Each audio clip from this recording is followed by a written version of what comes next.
ꯃꯇꯝꯗꯁꯨ ꯐꯪꯕꯤꯒꯅꯤ ꯁꯤꯖꯤꯟꯅꯕꯤꯌꯨ ꯕꯥꯌꯔ ꯀ꯭ꯔꯣꯞ ꯁꯥꯏꯟꯁ ꯂꯤꯃꯤꯇꯦꯗꯀꯤ ꯔꯤꯖꯦꯟ ꯑꯜꯇ꯭ꯔꯥ ꯑꯩ ꯕꯦꯃꯜ ꯇꯥꯗ ꯀꯩꯗꯧꯔꯦ ꯅꯁꯥ ꯅꯨꯡꯉꯥꯏꯇꯕ꯭ꯔꯥ ꯑꯩ ꯀꯩꯁꯨ ꯇꯧꯗꯦꯗ ꯍꯥꯏꯌꯨꯅꯦ ꯀꯩꯗꯧꯔꯒꯦꯕ ꯑꯩꯈꯣꯏꯅꯁꯨ ꯉꯝꯕ ꯃꯇꯦꯡ ꯄꯥꯡꯅꯤꯗꯅ ꯍꯥꯏꯌꯨ ꯇꯥꯗ ꯀꯨꯝꯁꯤꯁꯨ ꯑꯩꯒꯤ ꯂꯧꯐꯝꯗꯨ ꯇꯤꯟ ꯇꯥꯍꯧꯔꯦ ꯑꯦꯍꯦ ꯑꯗꯨꯒꯤ ꯑꯣꯏꯔꯦ ꯃꯃꯥꯡꯒꯤꯗꯨꯁꯨ ꯑꯩꯈꯣꯏꯅ ꯆꯥꯏꯌꯨ ꯍꯥꯏꯕ ꯔꯣꯂꯦꯛꯁ ꯍꯤꯗꯥꯛꯇꯣ ꯆꯥꯏꯔꯝꯃꯕꯗꯤ ꯀꯩꯁꯨ ꯇꯧꯔꯝꯃꯣꯏꯗꯧꯅꯤ ꯏꯕꯦꯝꯃ ꯕꯦꯃ ꯑꯩꯈꯣꯏꯒꯤꯗꯤꯅꯦ ꯃꯗꯨꯒꯤ ꯍꯤꯗꯥꯛꯇꯨ ꯆꯥꯏꯕꯗꯒꯤ ꯇꯤꯟ ꯇꯥꯕꯗꯤ ꯂꯥꯏꯔꯦꯗꯅ ꯐꯧꯗꯣꯛꯁꯦ ꯌꯥꯝ ꯐꯈ꯭ꯔꯕꯖꯥꯠꯅꯤ ꯁꯤꯒꯤ ꯍꯤꯗꯥꯛꯁꯤꯒꯤ ꯀꯥꯟꯅꯕꯁꯤꯗꯤ ꯃꯈꯜ ꯌꯥꯝꯅ ꯌꯥꯝꯃꯤꯅꯦ ꯐꯧꯒꯤ ꯂꯩꯕꯥꯛ ꯂꯩꯍꯥꯎꯗ ꯐꯧ ꯃꯥꯡꯍꯟꯕ ꯉꯝꯕ ꯇꯤꯟꯀꯨꯞ ꯃꯌꯥꯝ ꯑꯃꯁꯨ ꯌꯥꯎꯔꯤꯕꯅꯤ ꯃꯗꯨꯒꯤ ꯑꯐꯕ ꯇꯤꯟ ꯃꯌꯥꯝ ꯑꯃꯁꯨ ꯂꯩꯔꯤꯕꯅꯤ ꯐꯧ ꯂꯤꯡꯈ꯭ꯔꯕ ꯃꯇꯨꯡ ꯅꯠꯇ꯭ꯔꯒ ꯄꯥꯝꯐꯦꯜꯒꯤ ꯃꯇꯨꯡ ꯅꯨꯃꯤꯠ 35ꯗꯒꯤꯅ 25 ꯐꯥꯎꯕꯒꯤ ꯃꯅꯨꯡꯗ ꯃꯁꯤ ꯍꯤꯗꯥꯛꯁꯦ ꯆꯥꯏꯍꯧꯗꯧꯔꯤꯕꯅꯤ ꯑꯗꯨꯗꯤ ꯇꯥꯗ ꯃꯅꯥ ꯀꯣꯟꯁꯤꯜꯂꯒ ꯃꯌꯣꯟ ꯆꯤꯛꯄꯤ ꯎꯇꯣꯡ ꯇꯤꯟꯒꯥꯏꯗꯣ ꯂꯣꯏꯅ ꯐꯔꯗ꯭ꯔꯣ ꯃꯗꯨꯒꯗꯣ ꯂꯣꯏ ꯐꯔꯗꯧꯅꯤ ꯏꯕꯦꯝꯃ ꯃꯁꯤꯒꯤ ꯍꯤꯗꯥꯛꯁꯤꯗꯤ ꯃꯦꯖꯤꯛꯅꯦ ꯃꯦꯖꯤꯛ ꯁꯤꯒꯤ ꯇꯤꯟ ꯍꯤꯗꯥꯛꯁꯤꯗꯤ ꯇꯤन ꯆꯦꯟꯕꯇ ꯅꯠꯇꯅ ꯃꯄꯥꯝꯕꯤꯕꯨꯁꯨ ꯃꯆꯥ ꯄꯣꯛꯊꯣꯛꯍꯟꯗꯅ ꯄꯣꯠꯊꯣꯛ ꯍꯦꯟꯒꯠꯍꯟꯕ ꯉꯝꯕ ꯍꯤꯗꯥꯛꯅꯦꯃꯤ ꯔꯣꯂꯦꯛꯁ ꯍꯥꯏꯕ ꯃꯌꯣꯟ ꯆꯤꯛꯄꯤ ꯃꯅꯥ ꯀꯣꯟꯁꯤꯟꯕꯤ ꯎꯇꯣꯡ ꯇꯤꯟ ꯉꯥꯔꯣꯏ ꯀꯥꯕꯤ ꯃꯔꯦꯛ ꯑꯉꯥꯡꯕꯤ ꯋꯥꯏꯀꯨꯞ ꯃꯥꯟꯕꯤ ꯇꯤꯟ ꯏꯉꯦꯜ ꯂꯥꯏꯆꯨꯕꯤ ꯎꯁꯤꯡꯁꯥ ꯃꯅꯝ ꯅꯝꯕꯤ ꯑꯃꯗꯤ ꯃꯍꯤ ꯆꯨꯞꯄꯅꯆꯤꯡꯕ ꯇꯤꯟꯁꯤꯡꯗꯒꯤ ꯉꯥꯛꯊꯣꯛꯄꯗ ꯈ꯭ꯋꯥꯏꯗꯒꯤ ꯐꯔꯕ ꯑꯃꯗꯤ ꯏꯟꯗꯤꯌꯥꯒꯤ ꯂꯧꯃꯤ ꯄꯨꯝꯅꯃꯛꯅ ꯄꯥꯝꯅꯔꯤꯕ ꯔꯣꯂꯦꯛꯁ ꯍꯥꯔ ꯅꯠꯇ꯭ꯔꯒ ꯂꯩꯉꯣꯏ ꯈꯔꯒ ꯌꯥꯟꯁꯤꯟꯅꯔꯒ ꯍꯦꯛꯇ ꯆꯥꯏꯕ ꯌꯥꯔꯕ ꯔꯣꯂꯦꯛꯁ ꯑꯀꯨꯞꯄ ꯃꯔꯣꯜꯒꯤꯗꯃꯛ ꯊꯧꯖꯥꯜ ꯑꯦꯒ꯭ꯔꯣ ꯃꯅꯤꯄꯨꯔ ꯁꯒꯣꯜꯕꯟ ꯃꯩꯅꯣ ꯂꯩꯔꯛ ꯏꯝꯐꯥꯜ ꯋꯦꯁꯇ ꯂꯦꯡꯁꯤꯟꯕꯤꯔꯧ ꯅꯠꯇ꯭ꯔꯒ ꯑꯗꯣꯝꯒꯤ ꯃꯅꯥꯛ ꯅꯛꯄ ꯇꯤꯜꯍꯥꯠ ꯍꯤꯗꯥꯛ ꯗꯨꯀꯥꯟꯁꯤꯡꯗ ꯏꯔꯥꯏ ꯂꯥꯏꯅ ꯐꯪꯕꯤꯒꯅꯤ ꯂꯦꯡꯁꯤꯟꯕꯤꯔꯣ ꯁꯨꯔ ꯍꯣꯁꯄꯤꯇꯥꯜ ꯈꯥꯡꯉꯕꯣꯛ ꯃꯈꯜ ꯈꯨꯗꯤꯡꯃꯛꯀꯤ ꯑꯣꯄꯔꯦꯁꯅꯦꯜ ꯐꯦꯁꯤꯂꯤꯇꯤꯒꯤ ꯈꯨꯗꯣꯡꯆꯥꯕ ꯂꯩꯔꯕ ꯁꯨꯔ ꯍꯣꯁꯄꯤꯇꯥꯜ ꯈꯥꯡꯉꯕꯣꯛ normal and CS delivery surgical operations ꯃꯈꯜ ꯈꯨꯗꯤꯡꯃꯛꯀꯤ ꯂꯦꯕ ꯐꯦꯁꯤꯂꯤꯇꯤꯒꯤ ꯈꯨꯗꯣꯡꯆꯥꯕ ꯂꯩꯔꯕ ꯑꯅꯧꯕ ꯑꯉꯥꯡꯁꯤꯡꯒꯤ ꯚꯦꯛꯁꯤꯅꯦꯁꯟ ꯀꯥꯞꯄꯒꯤ ꯈꯨꯗꯣꯡꯆꯥꯕ ꯂꯩꯔꯕ ꯖꯣꯟꯇꯤꯁꯀꯤ ꯍꯤꯇꯔ ꯇ꯭ꯔꯤꯠꯃꯦꯟꯒꯤ ꯈꯨꯗꯣꯡꯆꯥꯕꯁꯨ ꯂꯩꯖꯔꯤ ꯁꯨꯔ ꯍꯣꯁꯄꯤꯇꯥꯜ ꯈꯥꯡꯉꯕꯣꯛ ꯆꯤꯃꯥ ꯀꯔꯝ ꯂꯩꯉꯨꯕꯅꯣ ꯏꯕꯨꯡꯉꯣ ꯁꯦ ꯁꯤꯗ ꯃꯈꯥ ꯂꯩꯀꯥꯏꯁꯤꯗ ꯏꯄꯥꯟ ꯑꯃ ꯆꯠꯂꯨꯕꯅꯦ ꯑꯣ ꯅꯪꯗꯤ ꯀꯗꯣꯝꯗ ꯏꯪꯈꯣꯜ ꯉꯥꯏꯍꯥꯛ ꯌꯦꯡꯉꯨꯕꯅꯤ ꯏꯆꯦꯃ ꯑꯥ. ꯍꯟꯗꯛꯇꯤ ꯏꯆꯦꯃꯁꯤ ꯋꯥꯈꯜꯒꯁꯤ ꯌꯥꯝꯅ ꯅꯨꯡꯉꯥꯏꯕ ꯃꯥꯜꯂꯤ ꯀꯨꯆꯨ ꯀꯨꯃꯦꯟꯒꯁꯤ ꯌꯥꯝ ꯁꯦꯡꯉꯦꯕꯣ ꯍꯣꯏ ꯏꯕꯨꯡꯉꯣ ꯃꯁꯦ ꯅꯪꯅ ꯍꯥꯏꯕ ꯃꯍꯥꯁꯛꯇꯤ ꯍꯥꯏꯗꯣ ꯁꯤꯖꯤꯟꯅꯕꯗꯒꯤꯅꯦꯃꯤ ꯑꯩꯗꯤ ꯅꯍꯥꯟꯅ ꯍꯥꯏꯗ꯭ꯔꯣ ꯑꯣꯔꯒꯥꯅꯤꯛ ꯇꯦꯛ ꯃꯍꯥꯁꯛꯇꯤ ꯍꯥꯏꯕꯗꯨ ꯁꯤꯖꯤꯟꯅꯁꯤ ꯍꯥꯏꯗꯅ ꯀꯅꯥꯅ ꯈꯪꯅꯤ ꯅꯣꯏꯒꯤ ꯑꯣꯔꯒꯥꯅꯤꯛ ꯍꯥꯏꯗꯨꯗꯤ ꯀꯩꯝꯇ ꯀꯥꯟꯅꯔꯣꯏ ꯍꯥꯏꯗꯅ ꯄꯪꯍꯥꯏꯗ ꯍꯥꯏꯅꯩꯗꯣ ꯑꯣ ꯑꯩꯁꯨ ꯁꯨꯝ ꯃꯥꯜꯂꯦ ꯍꯥꯏꯗꯅ ꯁꯤꯖꯤꯟꯅꯕꯅꯤ 이해 ꯃꯍꯥꯁꯛꯇꯤ ꯁꯤꯖꯤꯟꯅꯕꯗꯒꯤꯗꯤ ꯏꯕꯨꯡꯉꯣ ꯏꯁ ꯐꯧꯁꯤ ꯀꯌꯥꯝ ꯊꯣꯛꯑꯦ ꯁꯨꯃꯥꯏꯅ ꯇꯧꯔꯗꯤ ꯀꯨꯝ ꯈꯨꯗꯤꯡꯒꯤ ꯍꯦꯛ ꯍꯤꯡꯗꯧꯕ ꯃꯥꯜꯂꯛꯑꯦ ꯃꯤ ꯐꯣꯁꯐꯦꯠ ꯅꯥꯏꯇ꯭ꯔꯣꯖꯟ ꯑꯃꯗꯤ ꯑꯣꯔꯒꯥꯅꯤꯛ ꯀꯥꯔꯕꯣꯟ ꯐꯖꯅ ꯌꯥꯎꯕ CN ꯔꯦꯁꯤꯌꯣ ꯌꯥꯝꯅ ꯋꯥꯡꯕꯅ ꯃꯔꯝ ꯑꯣꯏꯔꯒ ꯂꯩꯕꯥꯛ ꯂꯩꯁꯥ ꯐꯒꯠꯍꯟꯕꯗ ꯅꯠꯇꯅ ꯏꯁꯤꯡ ꯏꯅꯤꯟ ꯀꯨꯏꯅ ꯐꯥꯖꯤꯟꯗꯅ ꯊꯝꯕ ꯉꯝꯃꯤ ꯄꯣꯠꯊꯣꯛ ꯌꯥꯝꯅ ꯍꯦꯟꯒꯠꯍꯜꯂꯤꯅꯤ ꯏꯆꯦꯃ ꯆꯨꯝꯃꯤ ꯂꯩꯕꯥꯛꯀꯁꯤꯗꯤꯅꯦ ꯍꯦ ꯏꯕꯨꯡꯉꯣ ꯍꯣꯏ ꯐꯣꯡ ꯀꯥꯏꯔꯗꯅ ꯂꯩꯍꯥꯎ ꯌꯥꯝꯅ ꯂꯩꯕꯣ ꯍꯥꯟꯅꯗꯤ ꯅꯔꯦꯟꯗ꯭ꯔ ꯏꯕꯨꯡꯉꯣ 이제 ꯂꯩꯇꯧ ꯉꯥꯛꯇ ꯊꯨꯒꯥꯏꯕꯒ ꯉꯝꯕꯖꯥꯠ ꯅꯠꯇꯦ ꯑꯇꯩ ꯄꯣꯠ ꯆꯩꯒ ꯑꯃꯠꯇ ꯊꯥꯕ ꯌꯥꯔꯨꯗ꯭ꯔꯕꯅꯦꯃꯤ ꯑꯩꯗꯤ ꯂꯣꯏꯅ ꯌꯣꯟꯊꯣꯛꯑꯝꯃꯒ ꯀꯗꯥꯏꯗꯅꯣ ꯑꯃꯨꯛ ꯍꯣꯡꯉꯁꯤꯔꯥ ꯍꯥꯏꯅꯕꯨ ꯈꯜꯂꯨꯔꯕꯅꯦꯃꯤ ꯅꯪꯕꯣ ꯏꯆꯦꯃ ꯃꯍꯥꯁꯛꯇꯤꯁꯤꯗꯤ ꯂꯧꯐꯝꯒꯤ ꯑꯁꯤꯜ ꯑꯌꯥꯛ ꯃꯥꯡꯍꯟꯗꯅ ꯍꯨ ꯆꯦꯜꯍꯟꯕꯗꯒꯤ ꯀꯟꯕ ꯉꯝꯃꯤꯗꯣ ꯂꯩꯕꯥꯛ ꯂꯩꯁꯥꯗ ꯂꯩꯕ ꯑꯄꯤꯛ ꯑꯄꯤꯛꯄ ꯖꯤꯕꯁꯤꯡꯒꯤ ꯃꯊꯧ ꯍꯦꯟꯒꯠꯍꯟꯗꯅ ꯄꯥꯝꯕꯤꯒꯤ ꯃꯊꯧ ꯇꯥꯕ ꯃꯆꯤꯟꯖꯥꯛ ꯐꯪꯍꯟꯕꯗ ꯃꯇꯦꯡ ꯄꯥꯡꯕ ꯉꯝꯃꯤꯗꯣ ꯏꯆꯦ ꯃꯁꯤꯗꯤ ꯐꯧꯒꯤ ꯋꯥ ꯉꯥꯛ ꯅꯠꯇꯦ ꯏꯪꯈꯣꯜꯒꯤ ꯃꯅꯥ ꯃꯁꯤꯡ ꯍꯋꯥꯏ ꯀꯣꯕꯤ ꯑꯂꯨ ꯇꯤꯜꯍꯧ ꯈꯣꯛꯄ ꯊꯥꯕꯗꯅꯦ ꯃꯁꯤꯅ ꯄꯤꯕ ꯀꯥꯟꯅꯕꯁꯤꯗꯤ ꯍꯥꯏꯗꯅ ꯀꯥꯟꯅꯗꯦ ꯍꯥꯏꯁꯤꯅꯤ ꯏꯆꯦꯃ ꯑꯀꯨꯞꯄ ꯃꯔꯣꯜꯒꯤꯗꯃꯛ ꯂꯦꯡꯁꯤꯟꯕꯤꯔꯛꯎ ꯊꯧꯖꯥꯜ ꯑꯦꯒ꯭ꯔꯣ ꯃꯅꯤꯄꯨꯔ ꯁꯒꯣꯜꯕꯟ ꯃꯩꯅꯣ ꯂꯩꯔꯛ ꯃꯆꯤꯟ ꯏꯝꯐꯥꯜ ꯋꯦꯁ ꯂꯣꯏꯅꯅ ꯃꯅꯥꯛ ꯅꯛꯄ ꯔꯤꯇꯦꯂꯔ ꯈꯨꯗꯤꯡꯃꯛꯇꯁꯨ ꯐꯪꯕꯤꯒꯅꯤ टेक महाशक्ति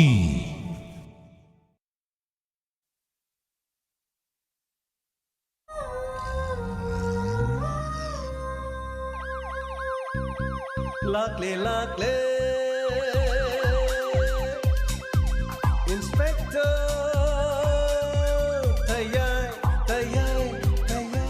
अहानमक्तदा इंस्पेक्टर तयाई ताबिरिबसिंगबु जेम सैरुजमना तरामनुक चबलोइनानि कोकनोना खुरुमजरी ngasisu puduna laksari inspector tayai chamri ga humbu taret suba tangkak santok chariba thoromasi leikhidraba amadi hauji hingliba kanaguma amataga mari leinazati tabiraga domna tangkak asida kanaguma mari leinai habiruklabadi madugi daita aikoina lobu ngamjaro anauba tangkak ama tabirasi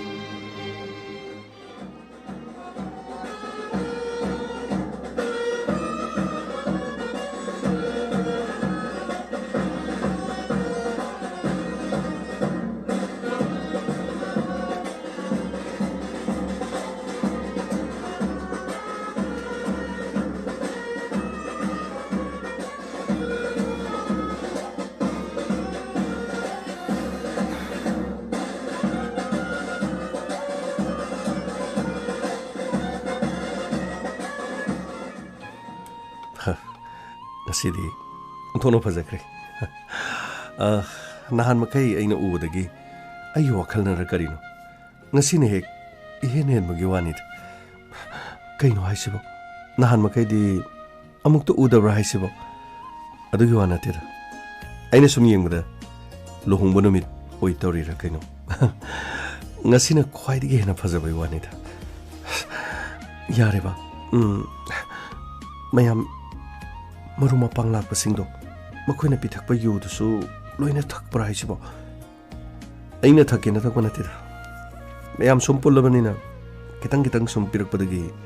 sum yam san ke baiwan adubo aidi drunkar manati aigi nungaiba phungtokpada ina sarugar baiwan hoi adu aidi yu thakpase kaina pamdi rita ayu thakpa manate haina aina harisin punsibu mamal khangna duga aina satkadaba lambi isana khangna ai adum hingba mi makhalaman nangai ga khangnarakpadagi aina sunangonda dum haridan hoi nangai ga matam sangnadi khangnarakpadi natri adubu mate khradang tha manga taruk tongorabsu nangai ga khangnarakpadagi ai ga pam pam tadi nang suloina khangamani dana aina pamdabadi nana soidana ai toroina khale aduga yari makhede aina pamdabasi tobidabako dasani ai dadana pamdabadi karimata tawri tha manga taruk khangnarasu ngasi fawbada aina dana pamdabadi ngasi fawba tawdedana ado karigumba aina soibadagi aina khong thangjalena khalasu aingonda warning amadi tawbiramu haibadi ai madu pamde hain aina khangudabadagi karigumba khong thangjalurabasu pami pamde khangdabanina aina soikradi kamai dong dadana warobudo ai nungai roiba aishu nangonde to warogodaba natida aina pamba pamdaba idi nangna sodum khalogeno yum pala matungda nupi mana tawgodaba madi tawroidoba kharadi leidana madu mayamdo ai aina nongda thoina taudrasu nangna sana soyena khangane khalid haujiga matamda mi amada thoina taninga lai ponde ado se yare thinkre imanaba yung hawo mayamdo matang gari show ta horega adagi show thi khangdrega phone ta horega mayam punamakdo khara madi thenge yauna sum theng bajan engonda lakna dana dum lei bajani ado thinkre ayunga ta hogalaga munna yumasigi kare hatare mawono binina ngana hogalaga mu irujama thajadana imungi thabak inkhang sem loina tawgada borongan thengani tumna patokse hoi dada ado aina haisaning ba makhakti lei karino hoju po ibu amuk thajadribra adugi nate dada dada miobese nungsidra aina ngasi dadagi manakta punchi chupa leirani haina sumna life ai dada yom pandana sumaina lerakani habasimak ai khaludaban kari haba nang aiga thunani haba thajadi siro adugi nate dada adudi kari aina taba atopa nanga thungnaga daba leiramba jalo haibadi atopa ga thungnani na khalaga aigo ina thungna kebagi awaba nangonda leijalo adugi nate dada aina haibadi thajadi haba khangawdana aigi punsida laklaga sumnaga ibani gamna thuna lohong khongdongba daga samani yum kai panmagi thabaksida sangsilakane haiba sa I thajarudi haiba yare haujikti punamak to hokri aina nangonda hodolubada nangna yabirakpa adaga aina nangmu nuksijaba nangna soiba nungsibiba aikhoini gi yanabagi matungina ngasidi yumban kai banba aduga punsi ase nang aigi oiba punsi amada khong tarakpa haitare haujikti punamak thajadaba ngaktani orakadoribase aigi motiko yumpane na lagadi ngamnabi yumpanba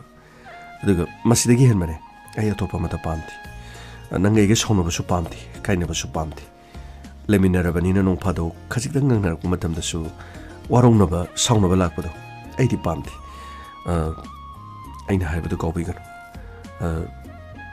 aina su nangi pamdaba tawroi aduga nangna su aigi pamdaba madudang tawdraga lor ꯊꯦꯡꯈ꯭ꯔꯦ ꯄꯣꯊꯥꯅꯕ ꯇꯧꯁꯦ ꯍꯣꯏ ꯗꯗꯥ ꯑꯉꯥꯡ ꯁꯥꯟꯅ ꯈꯣꯏꯕ ꯍꯧꯒꯠꯂꯕ꯭ꯔꯅꯦ ꯅꯨꯃꯤꯠꯁꯤ ꯋꯥꯇꯣꯟ ꯌꯧꯒꯗꯧꯔꯤꯅꯦ ꯑꯩ ꯃꯃꯥ ꯇꯥꯔꯤꯕ꯭ꯔꯥ ꯃꯃꯥ ꯇꯥꯔꯤꯌꯦ ꯃꯣꯏ ꯄꯥꯕꯨꯡ ꯀꯔꯤꯅꯣ ꯍꯟꯗꯛ ꯃꯔꯛꯁꯤꯕꯨ ꯌꯥꯍꯧꯁꯤꯕꯨ ꯍꯥꯟꯅꯗꯒꯤ ꯌꯥꯝꯅ ꯉꯟꯈ꯭ꯔꯦꯗꯀꯣ ꯀꯔꯤꯅꯣ ꯅꯍꯥꯟ ꯃꯈꯩꯗꯤ ꯌꯥꯍꯧꯁꯤ ꯈꯔ ꯊꯦꯡꯉꯝꯕꯅꯤ ꯑꯗꯨꯕꯨ ꯌꯥꯍꯧ ꯌꯥꯝꯅ ꯉꯜꯂꯤꯅꯦ ꯍꯧꯖꯤꯛꯄꯣ ꯍꯣꯏ ꯌꯥꯍꯧ ꯉꯟꯗꯕ ꯌꯥꯗꯕꯅꯤꯅꯦ ꯃꯣꯏ ꯄꯥꯕꯨꯡꯒꯤꯁꯦ ꯌꯥꯍꯧ ꯉꯜꯂꯒ ꯅꯃꯧ ꯅꯨꯄꯤꯅ ꯆꯥ ꯁꯠ ꯂꯣꯜꯂꯒ ꯄꯨꯊꯣꯔꯛꯄꯗꯨ ꯃꯗꯨ ꯊꯛꯅꯤꯡꯕꯒꯤ ꯃꯥꯟꯁꯤꯜꯂꯛꯑꯦꯕꯣ ꯑꯩꯁꯨ ꯆꯥꯗꯤ ꯂꯣꯟꯈꯤꯗꯕ ꯅꯠꯇꯦꯀꯣ ꯃꯣꯏ ꯄꯥꯕꯨꯡꯅ ꯍꯧꯒꯠꯂꯣ ꯍꯥꯏꯕ ꯌꯥꯗꯕꯗꯣ ꯑꯗꯨ ꯈꯛꯀꯤ ꯋꯥꯅꯤ ꯆꯥꯗꯤ ꯑꯩꯁꯨ ꯑꯗꯨꯃꯛ ꯂꯣꯟꯖꯕꯅꯤ ꯃꯃꯧ ꯅꯨꯄꯤꯅ ꯂꯣꯟꯕꯁꯤꯅ ꯍꯥꯎꯕ꯭ꯔꯥ ꯀꯔꯤꯅꯣ ꯑꯩꯈꯣꯏꯅ ꯂꯣꯟꯕꯗꯤ ꯏꯊꯛ ꯊꯛꯄꯤꯌꯨ ꯌꯥꯗꯦ ꯍꯩ ꯃꯇꯝ ꯍꯥꯏꯕ ꯑꯃ ꯂꯩꯕꯅꯤꯅꯦ ꯍꯧꯖꯤꯛ ꯑꯩꯅꯅꯦ ꯆꯥ ꯊꯛꯅꯤꯡꯕꯒꯤ ꯅꯠꯇꯦꯅꯦ ꯏꯆꯥ ꯏꯃꯧ ꯂꯥꯛꯄ ꯍꯥꯏꯕꯁꯦ ꯃꯤꯒꯤ ꯃꯃꯥꯡꯗ ꯃꯤꯅ ꯍꯥꯏꯅꯒꯗꯕ ꯉꯥꯡꯅꯒꯗꯕ ꯀꯌꯥꯁꯨ ꯂꯩꯇꯕ ꯅꯠꯇꯦꯀꯣ ꯅꯆꯥ ꯅꯨꯄꯥꯗꯨ ꯌꯥꯍꯧ ꯊꯦꯡꯃꯜꯂꯦ ꯌꯥꯍꯧ ꯈꯔ ꯉꯜꯂꯣ ꯍꯥꯏꯌꯨ ꯑꯩꯅ ꯑꯗꯨꯒ ꯍꯥꯏꯕꯗꯤ ꯀꯔꯤꯅꯣ ꯏꯀꯥꯏꯈꯤꯕꯁꯨ ꯌꯥꯏ ꯅꯪꯅ ꯈꯔ ꯍꯥꯏꯌꯨꯀꯣ ꯍꯣꯏ ꯃꯣꯏ ꯄꯥꯕꯨꯡ ꯑꯗꯨꯒꯤꯗꯤ ꯑꯩꯅ ꯑꯗꯨꯝ ꯍꯥꯏꯒꯦꯗ ꯍꯟꯗꯛ ꯃꯔꯛ ꯂꯨꯍꯣꯡꯕ ꯃꯇꯨꯡ ꯊꯥ 2-3 ꯁꯨꯖꯜꯂꯛꯄꯁꯦ ꯅꯆꯥꯅꯨꯄꯥꯁꯨ ꯀꯔꯤꯅꯣ ꯊꯕꯛ ꯏꯪꯈꯥꯡ ꯑꯁꯤ ꯊꯣꯛꯅ ꯍꯥꯟꯅꯗꯒꯤ ꯊꯋꯥꯏ ꯌꯥꯎꯅ ꯑꯗꯨꯝ ꯍꯣꯠꯅꯈ꯭ꯔꯦ ꯑꯗꯨꯒ ꯅꯃꯧ ꯅꯨꯄꯤ ꯑꯁꯤꯁꯨꯅꯦ ꯑꯩꯅ ꯈꯜꯂꯨꯕꯒ ꯃꯥꯅ ꯑꯣꯏꯔꯝꯕꯒ ꯊꯣꯛꯅ ꯈꯦꯠꯅꯈ꯭ꯔꯦ ꯋꯥꯅꯤ ꯃꯣꯏ ꯄꯥꯕꯨꯡ ꯀꯔꯤꯅꯣ ꯍꯥꯏꯔꯤꯁꯤꯕꯣ ꯅꯪꯅ ꯈꯜꯂꯨꯕꯒ ꯃꯥꯅ ꯑꯣꯏꯔꯝꯕꯒ ꯍꯥꯏꯔꯤꯁꯤꯕꯣ ꯀꯔꯤ ꯑꯣꯏꯔꯒꯦꯅꯦ ꯅꯪꯅ ꯈꯜꯂꯨꯕꯗ ꯃꯥꯕꯨ ꯃꯇꯤꯛ ꯆꯥꯗꯦ ꯍꯥꯏꯅ ꯈꯜꯂꯨꯕ꯭ꯔꯣ ꯑꯗꯨꯒꯤ ꯅꯠꯇꯦ ꯃꯣꯏ ꯄꯥꯕꯨꯡ ꯑꯩꯅ ꯈꯟꯕꯅ ꯅꯥꯏꯇꯣꯝ ꯄꯣꯛꯄꯅꯤ ꯈꯔ ꯀꯦꯊꯣꯛ ꯃꯧꯊꯣꯛꯇꯅ ꯈꯖꯤꯛꯇꯪ ꯍꯩꯔꯣꯏꯗꯧꯕ ꯈꯣꯠꯂꯣꯏꯗꯧꯕ ꯃꯥꯜꯂꯨꯕ ꯑꯗꯨꯒꯗꯤ ꯍꯧꯅꯕ ꯄꯨꯝꯅꯃꯛꯁꯦ ꯂꯣꯏꯅ ꯈꯪꯕꯒꯤ ꯋꯥꯅꯤ ꯑꯌꯨꯛ ꯑꯉꯟꯕꯗꯒꯤ ꯍꯧꯒꯠꯂꯒ ꯁꯠ ꯃꯥꯅ ꯇꯧꯔꯤꯕ ꯃꯌꯥꯝꯁꯤ ꯀꯔꯤꯅꯣꯅꯤ ꯑꯉꯛꯄꯅꯤꯀꯣ ꯑꯣꯟꯊꯣꯛꯅ ꯆꯥꯅꯈ꯭ꯔꯦ ꯑꯩꯈꯣꯏ ꯁꯅꯤꯒꯤ ꯅꯨꯄꯤꯅꯤ ꯍꯥꯏꯕꯗ ꯑꯣꯟꯊꯣꯛꯅꯅꯦ ꯆꯠꯅꯈ꯭ꯔꯕ ꯍꯥꯏꯕꯗꯨꯅꯤ ꯈꯩꯔꯣꯜ ꯂꯩꯀꯥꯏ ꯑꯁꯤꯗ ꯃꯥꯏꯁꯦ ꯄꯥꯛꯊꯣꯛ ꯄꯥꯛꯏꯕ ꯑꯗꯨꯕꯨꯅꯦ ꯑꯩꯅ ꯃꯉꯣꯟꯗ ꯌꯥꯅꯤꯡꯗꯕ ꯑꯃꯈꯛꯇꯤ ꯂꯩꯌꯦ ꯃꯣꯏ ꯄꯥꯕꯨꯡ ꯀꯔꯤꯅꯣꯅꯦ ꯍꯥꯏꯁꯤꯕꯣ ꯅꯪꯅ ꯆꯥꯅꯩ ꯑꯃꯨꯛ ꯍꯥꯏ ꯑꯗꯨꯒ ꯌꯥꯅꯤꯡꯗꯕ ꯂꯩ ꯍꯥꯏꯔꯤꯁꯤꯅ ꯀꯔꯤꯅꯣꯅꯦ ꯃꯣꯏ ꯄꯥꯕꯨꯡ ꯃꯊꯟꯇ ꯅꯥꯏꯇꯣꯝ ꯄꯣꯛꯄꯒꯤ ꯍꯥꯏꯒꯗ꯭ꯔꯥ ꯀꯔꯤ ꯍꯥꯏꯒꯗꯕꯅꯣ ꯈꯖꯤꯛꯇꯪ ꯀꯦꯕ ꯃꯧꯕ ꯑꯗꯨꯒꯅꯦ ꯀꯔꯤꯅꯣ ꯃꯣꯏ ꯍꯧꯖꯤꯛꯀꯥꯟꯒꯤ ꯐꯣꯟ ꯑꯃ ꯄꯥꯏꯔꯒꯅꯦ ꯑꯃꯒ ꯁꯥꯟꯅꯔꯤꯅꯤ ꯈꯪꯗꯦ ꯅꯣꯛꯐꯦꯠ ꯇꯧꯗꯅ ꯐꯣꯟꯒꯤ ꯃꯃꯥꯏꯁꯤꯗ ꯁꯨꯃꯥꯏꯅ ꯈꯨꯕꯤꯅ ꯏꯟꯗꯅ ꯂꯩꯕꯁꯦ ꯃꯁꯤꯗꯗꯤ ꯑꯩꯅ ꯈꯔ ꯍꯩꯅꯖꯗꯕ ꯑꯗꯨꯕꯨ ꯏꯃꯧ ꯈꯛꯇ ꯅꯠꯇꯦ ꯃꯁꯤ ꯑꯃ ꯌꯦꯡꯉꯨꯕꯗꯁꯨ ꯑꯃꯁꯨ ꯇꯧꯏ ꯑꯃ ꯌꯦꯡꯉꯨꯕꯗꯁꯨ ꯑꯃ ꯍꯦꯛꯇ ꯇꯧꯏ ꯍꯧꯖꯤꯛꯀꯥꯟꯗꯤꯅꯦ ꯏꯁꯩ ꯌꯦꯡꯂꯕꯁꯨ ꯂꯤꯂꯥ ꯗ꯭ꯔꯃꯥ ꯌꯦꯡꯂꯕꯁꯨ ꯅꯨꯄꯤ ꯃꯆꯥ ꯃꯧ ꯅꯍꯥꯁꯤꯡꯁꯦ ꯁꯥꯟꯅꯔꯤꯕ ꯂꯤꯂꯥ ꯑꯗꯨꯗꯗꯤ ꯄꯪꯌꯦꯡ ꯃꯌꯦꯡꯗꯦ ꯐꯣꯟ ꯃꯃꯥꯏꯗꯨꯗꯤ ꯌꯦꯡꯂꯒ ꯅꯣꯛꯐꯦꯠ ꯃꯈꯨꯠꯇꯨꯅꯅꯦ ꯃꯈꯥꯗꯒꯤ ꯃꯊꯛꯇ ꯍꯦꯛꯇ ꯏꯟꯕ ꯃꯁꯤꯕꯨ ꯑꯩꯅꯗꯤ ꯂꯥꯟꯅ ꯈꯟꯕ ꯍꯥꯏꯕꯗꯨ ꯇꯥꯔꯗ꯭ꯔꯥ ꯍꯦꯛ ꯌꯦꯡꯕꯗꯗꯤ ꯀꯌꯥ ꯍꯦꯛ ꯐꯖꯗꯕ ꯍꯥꯏꯕꯗꯨꯅꯤꯗ ꯃꯣꯏ ꯄꯥꯕꯨꯡ ꯑꯗꯨꯒꯤ ꯑꯣꯏꯔꯦ ꯑꯗꯨꯗꯤ ꯃꯇꯝꯒꯤꯅꯤ ꯅꯣꯛꯈꯦꯗꯅ ꯇꯧꯔꯤꯕꯗꯨꯗꯤ ꯃꯔꯨꯞ ꯃꯄꯥꯡ ꯃꯃꯥꯟꯅꯕꯁꯤꯡꯅ ꯀꯔꯤꯅꯣ ꯍꯥꯏꯔꯝꯒꯅꯤ ꯑꯗꯨꯒꯤ ꯁꯨꯝ ꯅꯣꯛꯄ ꯑꯣꯏꯔꯤꯅꯤꯗ ꯐꯠꯇꯕ ꯇꯧꯕ ꯅꯠꯇꯦ ꯅꯣꯏ ꯑꯩꯈꯣꯏꯒꯤ ꯃꯇꯝ ꯅꯠꯇꯦꯀꯣ ꯅꯣꯏ ꯑꯩꯈꯣꯏꯒꯤ ꯃꯇꯝꯗꯁꯨ ꯀꯔꯤꯅꯣ ꯂꯩꯀꯥꯏ ꯑꯃꯗꯒꯤ ꯑꯃꯗ ꯀꯣꯏꯕ ꯆꯠꯅꯔꯝꯃꯤꯗꯅ ꯅꯨꯃꯤꯗꯥꯡ ꯋꯥꯏꯔꯝ ꯍꯦꯛ ꯑꯣꯏꯕꯒ ꯐꯛ ꯊꯥꯡꯗꯣꯛꯇꯅ ꯍꯤꯗꯥꯛꯄꯨꯗ ꯍꯤꯗꯥꯛ ꯍꯥꯞꯇꯅ パꯈꯪ ꯂꯩꯁꯥꯕꯤ ꯐꯝꯃꯤꯟꯅꯔꯒ ꯍꯤꯗꯥꯛꯄꯨ ꯊꯛꯃꯤꯟꯅꯗꯅ ꯐꯧ ꯁꯨꯕꯒꯤ ꯆꯠꯅꯕꯤ ꯂꯩꯔꯝꯃꯤꯗꯅ ꯍꯧꯖꯤꯛ ꯃꯗꯨꯕꯨ ꯃꯃꯥꯡꯉꯩ ꯆꯠꯅꯔꯝꯃꯅꯤ ꯍꯥꯏꯗꯅ ꯍꯤꯗꯥꯛꯄꯨꯗ ꯍꯤꯗꯥꯛ ꯍꯥꯜꯂꯦ ꯍꯥꯏꯔꯒ ꯄꯥꯈꯪꯁꯤꯡꯅ ꯍꯤꯗꯥꯛ ꯊꯛꯄ ꯑꯗꯨꯒ ꯂꯩꯁꯥꯕꯤꯁꯤꯡꯅ ꯍꯤꯗꯥꯛ ꯎꯄꯨꯗꯣ ꯍꯥꯜꯂꯒ ꯄꯥꯏꯕ ꯍꯥꯏꯕꯁꯤꯁꯨ ꯃꯇꯝ ꯑꯃꯒꯤ ꯆꯠꯅꯕꯤ ꯑꯣꯏꯔꯕꯁꯨ ꯍꯧꯖꯤꯛꯇꯗꯤ ꯀꯌꯥꯗ ꯆꯥꯟꯅꯔꯔꯣꯏꯗꯕꯅꯣꯅꯦ ꯃꯣꯏ ꯄꯥꯕꯨꯡ ꯑꯗꯨꯕꯨꯗꯤ ꯑꯆꯨꯝꯕꯅꯤꯗ ꯑꯗ ꯑꯩꯅ ꯍꯦꯛ ꯄꯥꯈꯠꯆꯕꯗꯤ ꯀꯔꯤꯅꯣ ꯍꯧꯖꯤꯛꯀꯥꯟꯁꯦ ꯃꯧ ꯅꯍꯥꯁꯤꯡꯅꯅꯦ ꯃꯌꯨꯝ ꯄꯥꯜꯂꯛꯄꯅꯦꯅ ꯄꯥꯜꯂꯛꯑꯒ ꯑꯃꯗ ꯀꯔꯤꯅꯣ ꯑꯗꯨ ꯇꯧꯏ ꯑꯗꯥ ꯇꯧꯏꯒ ꯍꯥꯏꯕꯗꯣ ꯃꯗꯨꯒꯨꯝꯕꯗꯁꯨ ꯑꯩꯈꯣꯏꯒꯤꯁꯤꯗꯗꯤ ꯍꯦꯛ ꯊꯣꯛꯍꯟꯖꯅꯤꯡꯗꯦꯗꯣ ꯃꯗꯨꯒꯤ ꯍꯦꯛ ꯋꯥꯖꯗꯅ ꯑꯩꯅ ꯃꯣꯏ ꯄꯥꯕꯨꯡꯗ ꯍꯪꯒꯠꯆꯕꯒꯤ ꯋꯥꯅꯤ ꯏꯃꯧ ꯑꯁꯤꯅ ꯑꯗꯨꯒꯨꯝꯕꯗꯨꯗ ꯊꯋꯥꯏ ꯌꯥꯎꯁꯟꯗꯅ ꯍꯣꯠꯅꯩ ꯍꯥꯏꯕꯒꯤ ꯋꯥ ꯅꯠꯇꯦꯗ ꯅꯪꯒꯤ ꯋꯥꯗꯣ ꯀꯣꯆꯤ ꯑꯃꯗꯤ ꯂꯩꯀꯣ ꯃꯤꯒꯤ ꯃꯆꯥꯁꯤ ꯌꯦꯡꯉꯨ ꯅꯨꯡꯁꯤꯗ꯭ꯔꯥ ꯃꯈꯣꯡ ꯑꯁꯤ ꯉꯥꯛꯁꯪ ꯉꯥꯡꯉꯗꯅ ꯑꯏꯪꯈ꯭ꯔꯕ ꯃꯇꯝ ꯑꯁꯤꯗ ꯃꯈꯣꯡ ꯑꯁꯤ ꯆꯄꯜ ꯑꯃꯠꯇ ꯇꯣꯡꯗꯦ ꯃꯅꯤꯡ ꯃꯌꯥꯁꯤ ꯊꯨꯡꯅꯕ ꯆꯠꯂꯦ ꯍꯥꯏꯔꯒ ꯌꯦꯡꯉꯨ ꯏꯔꯨꯖ ꯃꯥꯏꯊꯖꯔꯒ ꯃꯗꯨꯗꯒꯤ ꯑꯖꯥ ꯄꯨꯖꯥ ꯄꯨꯝꯅꯃꯛ ꯃꯗꯨ ꯂꯣꯏꯅꯃꯛ ꯃꯈꯣꯡ ꯆꯄꯜ ꯇꯣꯡꯗꯅ ꯍꯣꯠꯅꯔꯤꯕꯅꯤꯅꯦ ꯑꯗꯨ ꯂꯣꯏꯔꯒ ꯄꯥꯕꯨꯡ ꯆꯥ ꯂꯣꯏꯔꯦ ꯍꯥꯏꯗꯅ ꯃꯗꯨꯗꯒꯤ ꯆꯥꯒ ꯆꯥꯅꯅꯕ ꯊꯛꯅꯅꯕ ꯍꯥꯏꯗꯅ ꯇꯟꯒꯥꯏꯁꯨ ꯍꯧꯗꯅ ꯈꯣꯠꯇꯅ ꯑꯉꯛꯄꯅꯤꯅꯦ ꯃꯥꯅ ꯇꯧꯔꯤꯁꯦ ꯑꯩꯒꯤ ꯋꯥꯗꯤꯅꯦ ꯅꯪꯅꯁꯨ ꯂꯥꯟꯅ ꯄꯪꯎ ꯎꯒꯅꯨ ꯑꯗꯨꯒꯅꯦ ꯑꯩꯈꯣꯏꯅ ꯃꯈꯣꯏꯕꯨꯁꯨ ꯐ꯭ꯔꯤ ꯍꯦꯛꯇ ꯊꯥꯕ ꯌꯥꯕ ꯅꯠꯇꯦ ꯈꯔꯁꯨ ꯌꯦꯡꯁꯤꯟꯕ ꯇꯧꯁꯟꯕ ꯍꯥꯏꯕꯗꯣ ꯇꯉꯥꯏ ꯐꯗꯕ ꯂꯩꯀꯣ ꯃꯣꯏ ꯄꯥꯕꯨꯡꯗꯤ ꯑꯣꯟꯊꯣꯛꯅ ꯃꯃꯧ ꯅꯨꯄꯤꯕꯨ ꯌꯥꯝꯅ ꯀꯟꯈꯠꯂꯒ ꯍꯥꯏꯕꯤꯀꯣ ꯈꯪꯗ꯭ꯔꯦ ꯃꯣꯏ ꯄꯥꯕꯨꯡ ꯑꯐꯕ ꯍꯥꯏꯕꯗꯨ ꯂꯣꯏ ꯑꯣꯏꯔꯤꯕ ꯃꯈꯩꯗꯤ ꯐꯩꯗꯣ ꯐꯠꯇꯕ ꯍꯥꯏꯕꯗꯨꯕꯨꯗꯤ ꯊꯣꯛꯇꯕ ꯑꯣꯏꯁꯅꯨꯀꯣ ꯃꯣꯏ ꯄꯥꯕꯨꯡ ꯀꯔꯤꯝꯇ ꯈꯜꯂꯨꯅꯨ ꯑꯩ ꯋꯥꯍꯩꯒꯦ ꯆꯦ ꯇꯥꯎ ꯅꯆꯥꯅꯨꯄꯥꯗꯣ ꯆꯠꯈ꯭ꯔꯕ꯭ꯔꯥ ꯆꯠꯇ꯭ꯔꯤꯕ꯭ꯔꯥ ꯍꯧꯒꯠꯈ꯭ꯔꯕ꯭ꯔꯥ ꯌꯦꯡꯉꯨꯗꯅ ꯃꯅꯤꯡꯂꯣꯝꯗ ꯊꯣꯛꯈ꯭ꯔꯕꯅꯤ ꯐꯔꯦ ꯌꯥꯍꯧ ꯈꯔ ꯉꯜꯂꯣ ꯍꯥꯏꯌꯨ ꯂꯨꯍꯣꯡꯕ ꯊꯥ 2-3ꯗ ꯉꯥꯏꯔꯤꯗꯅ ꯅꯤꯡꯊꯤꯖꯅ ꯊꯕꯛꯇꯣ ꯃꯥꯏ ꯑꯣꯟꯁꯤꯜꯂꯨ ꯍꯥꯏꯌꯨ ꯍꯣꯏ ꯃꯣꯏ ꯄꯥꯕꯨꯡ ꯑꯩ ꯁꯣꯏꯗꯅ ꯍꯥꯏꯖꯒꯦ ꯀꯗꯣꯝꯗꯕꯨ ꯆꯠꯈ꯭ꯔꯖꯥꯠꯅꯣ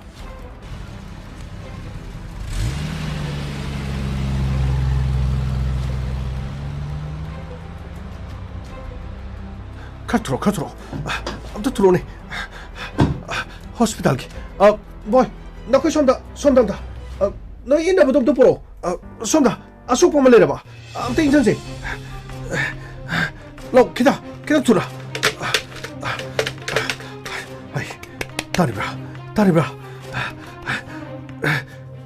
ꯅꯪꯕꯣ ꯑꯁ ꯈꯔ ꯊꯨꯔꯣꯅꯦ ꯈꯔ ꯊꯨꯖꯤꯜꯂꯛꯑꯣꯅꯦ ꯅꯣꯏꯕꯣ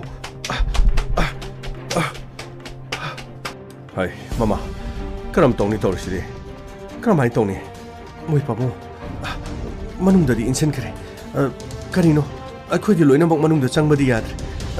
ꯗꯣꯛꯇꯔꯅ ꯀꯔꯤꯅꯣ ꯐꯅꯕ ꯂꯥꯌꯦꯡꯅꯅꯕꯗꯨ ꯀꯔꯤꯅꯣ ꯑꯩ ꯃꯤꯒꯤ ꯃꯆꯥ ꯂꯨꯍꯣꯡꯕ ꯀꯨꯏꯗ꯭ꯔꯤ ꯀꯔꯝ ꯇꯧꯅꯤ ꯇꯧꯔꯤꯁꯤꯗꯤ ꯑꯁꯣꯛ ꯑꯄꯟꯁꯤꯅ ꯑꯃꯨꯛ ꯑꯩꯈꯣꯏꯒꯤ ꯏꯃꯨꯡ ꯑꯁꯤꯗ ꯑꯋꯥꯕ ꯍꯥꯏꯕꯗꯨ ꯑꯣꯏꯍꯟꯒꯗꯧꯔꯤꯅꯤ ꯃꯈꯣꯏꯒꯤ ꯃꯃꯥ ꯃꯄꯥꯗ ꯑꯩꯅ ꯐꯣꯟ ꯇꯧꯗꯨꯅ ꯄꯥꯎꯗꯨ ꯄꯤꯈ꯭ꯔꯕꯅꯤ ꯑꯗꯨꯕꯨ ꯍꯧꯖꯤꯛ ꯐꯥꯎꯕ ꯌꯧꯔꯛꯇ꯭ꯔꯤꯅꯦ ꯀꯔꯤꯅꯣ ꯇꯧꯒꯗꯧꯔꯤꯕ ꯂꯤꯂꯥꯁꯦ ꯏꯕꯨꯡꯉꯣ ꯀꯔꯤ ꯍꯥꯏꯔꯦ ꯄꯥꯕꯨꯡ ꯃꯅꯨꯡꯗ ꯏꯟꯁꯤꯟꯈ꯭ꯔꯦ ꯇꯉꯥꯏ ꯐꯗꯕꯁꯤꯡ ꯑꯗꯨ ꯃꯅꯨꯡꯗ ꯂꯣꯏꯅꯃꯛ ꯍꯣꯠꯅꯈ꯭ꯔꯅꯤ ꯍꯤꯗꯥꯛ ꯂꯥꯡꯊꯛ ꯑꯗꯨꯒ ꯀꯔꯤ ꯑꯩꯈꯣꯏꯅ ꯀꯔꯤꯝꯇ ꯇꯧꯕꯒꯤ ꯃꯊꯧ ꯇꯥꯗ꯭ꯔꯦ ꯑꯩꯈꯣꯏꯒꯤ ꯍꯥꯏꯕꯕꯨ ꯃꯈꯣꯏꯅ ꯍꯥꯏꯔꯀꯥꯟꯗ ꯃꯈꯣꯏꯒꯤ ꯀꯥꯎꯟꯇꯔꯁꯤ ꯆꯪꯉꯒ ꯄꯩꯁꯥ ꯊꯤꯕ ꯈꯛꯇꯅꯤ ꯂꯥꯛꯑꯣ ꯃꯈꯣꯏꯒꯤꯅꯦ ꯏꯃꯨꯡ ꯃꯅꯨꯡ ꯃꯤꯁꯨ ꯂꯥꯛꯑꯅꯤ ꯃꯃꯥ ꯃꯄꯥ ꯂꯥꯛꯑꯒ ꯀꯔꯤꯅꯣ ꯋꯥꯔꯤꯗꯣ ꯑꯩꯈꯣꯏꯅ ꯑꯃꯨꯛ ꯇꯝꯅꯕ ꯇꯧꯁꯤ ꯂꯥꯛꯑꯣ ꯀꯔꯝꯅ ꯇꯧꯔꯤꯕꯅꯣꯅꯦ ꯇꯧꯔꯤꯁꯤꯕꯣ ꯑꯁ ꯃꯊꯥ ꯁꯥꯈ꯭ꯔꯦꯗꯀꯣ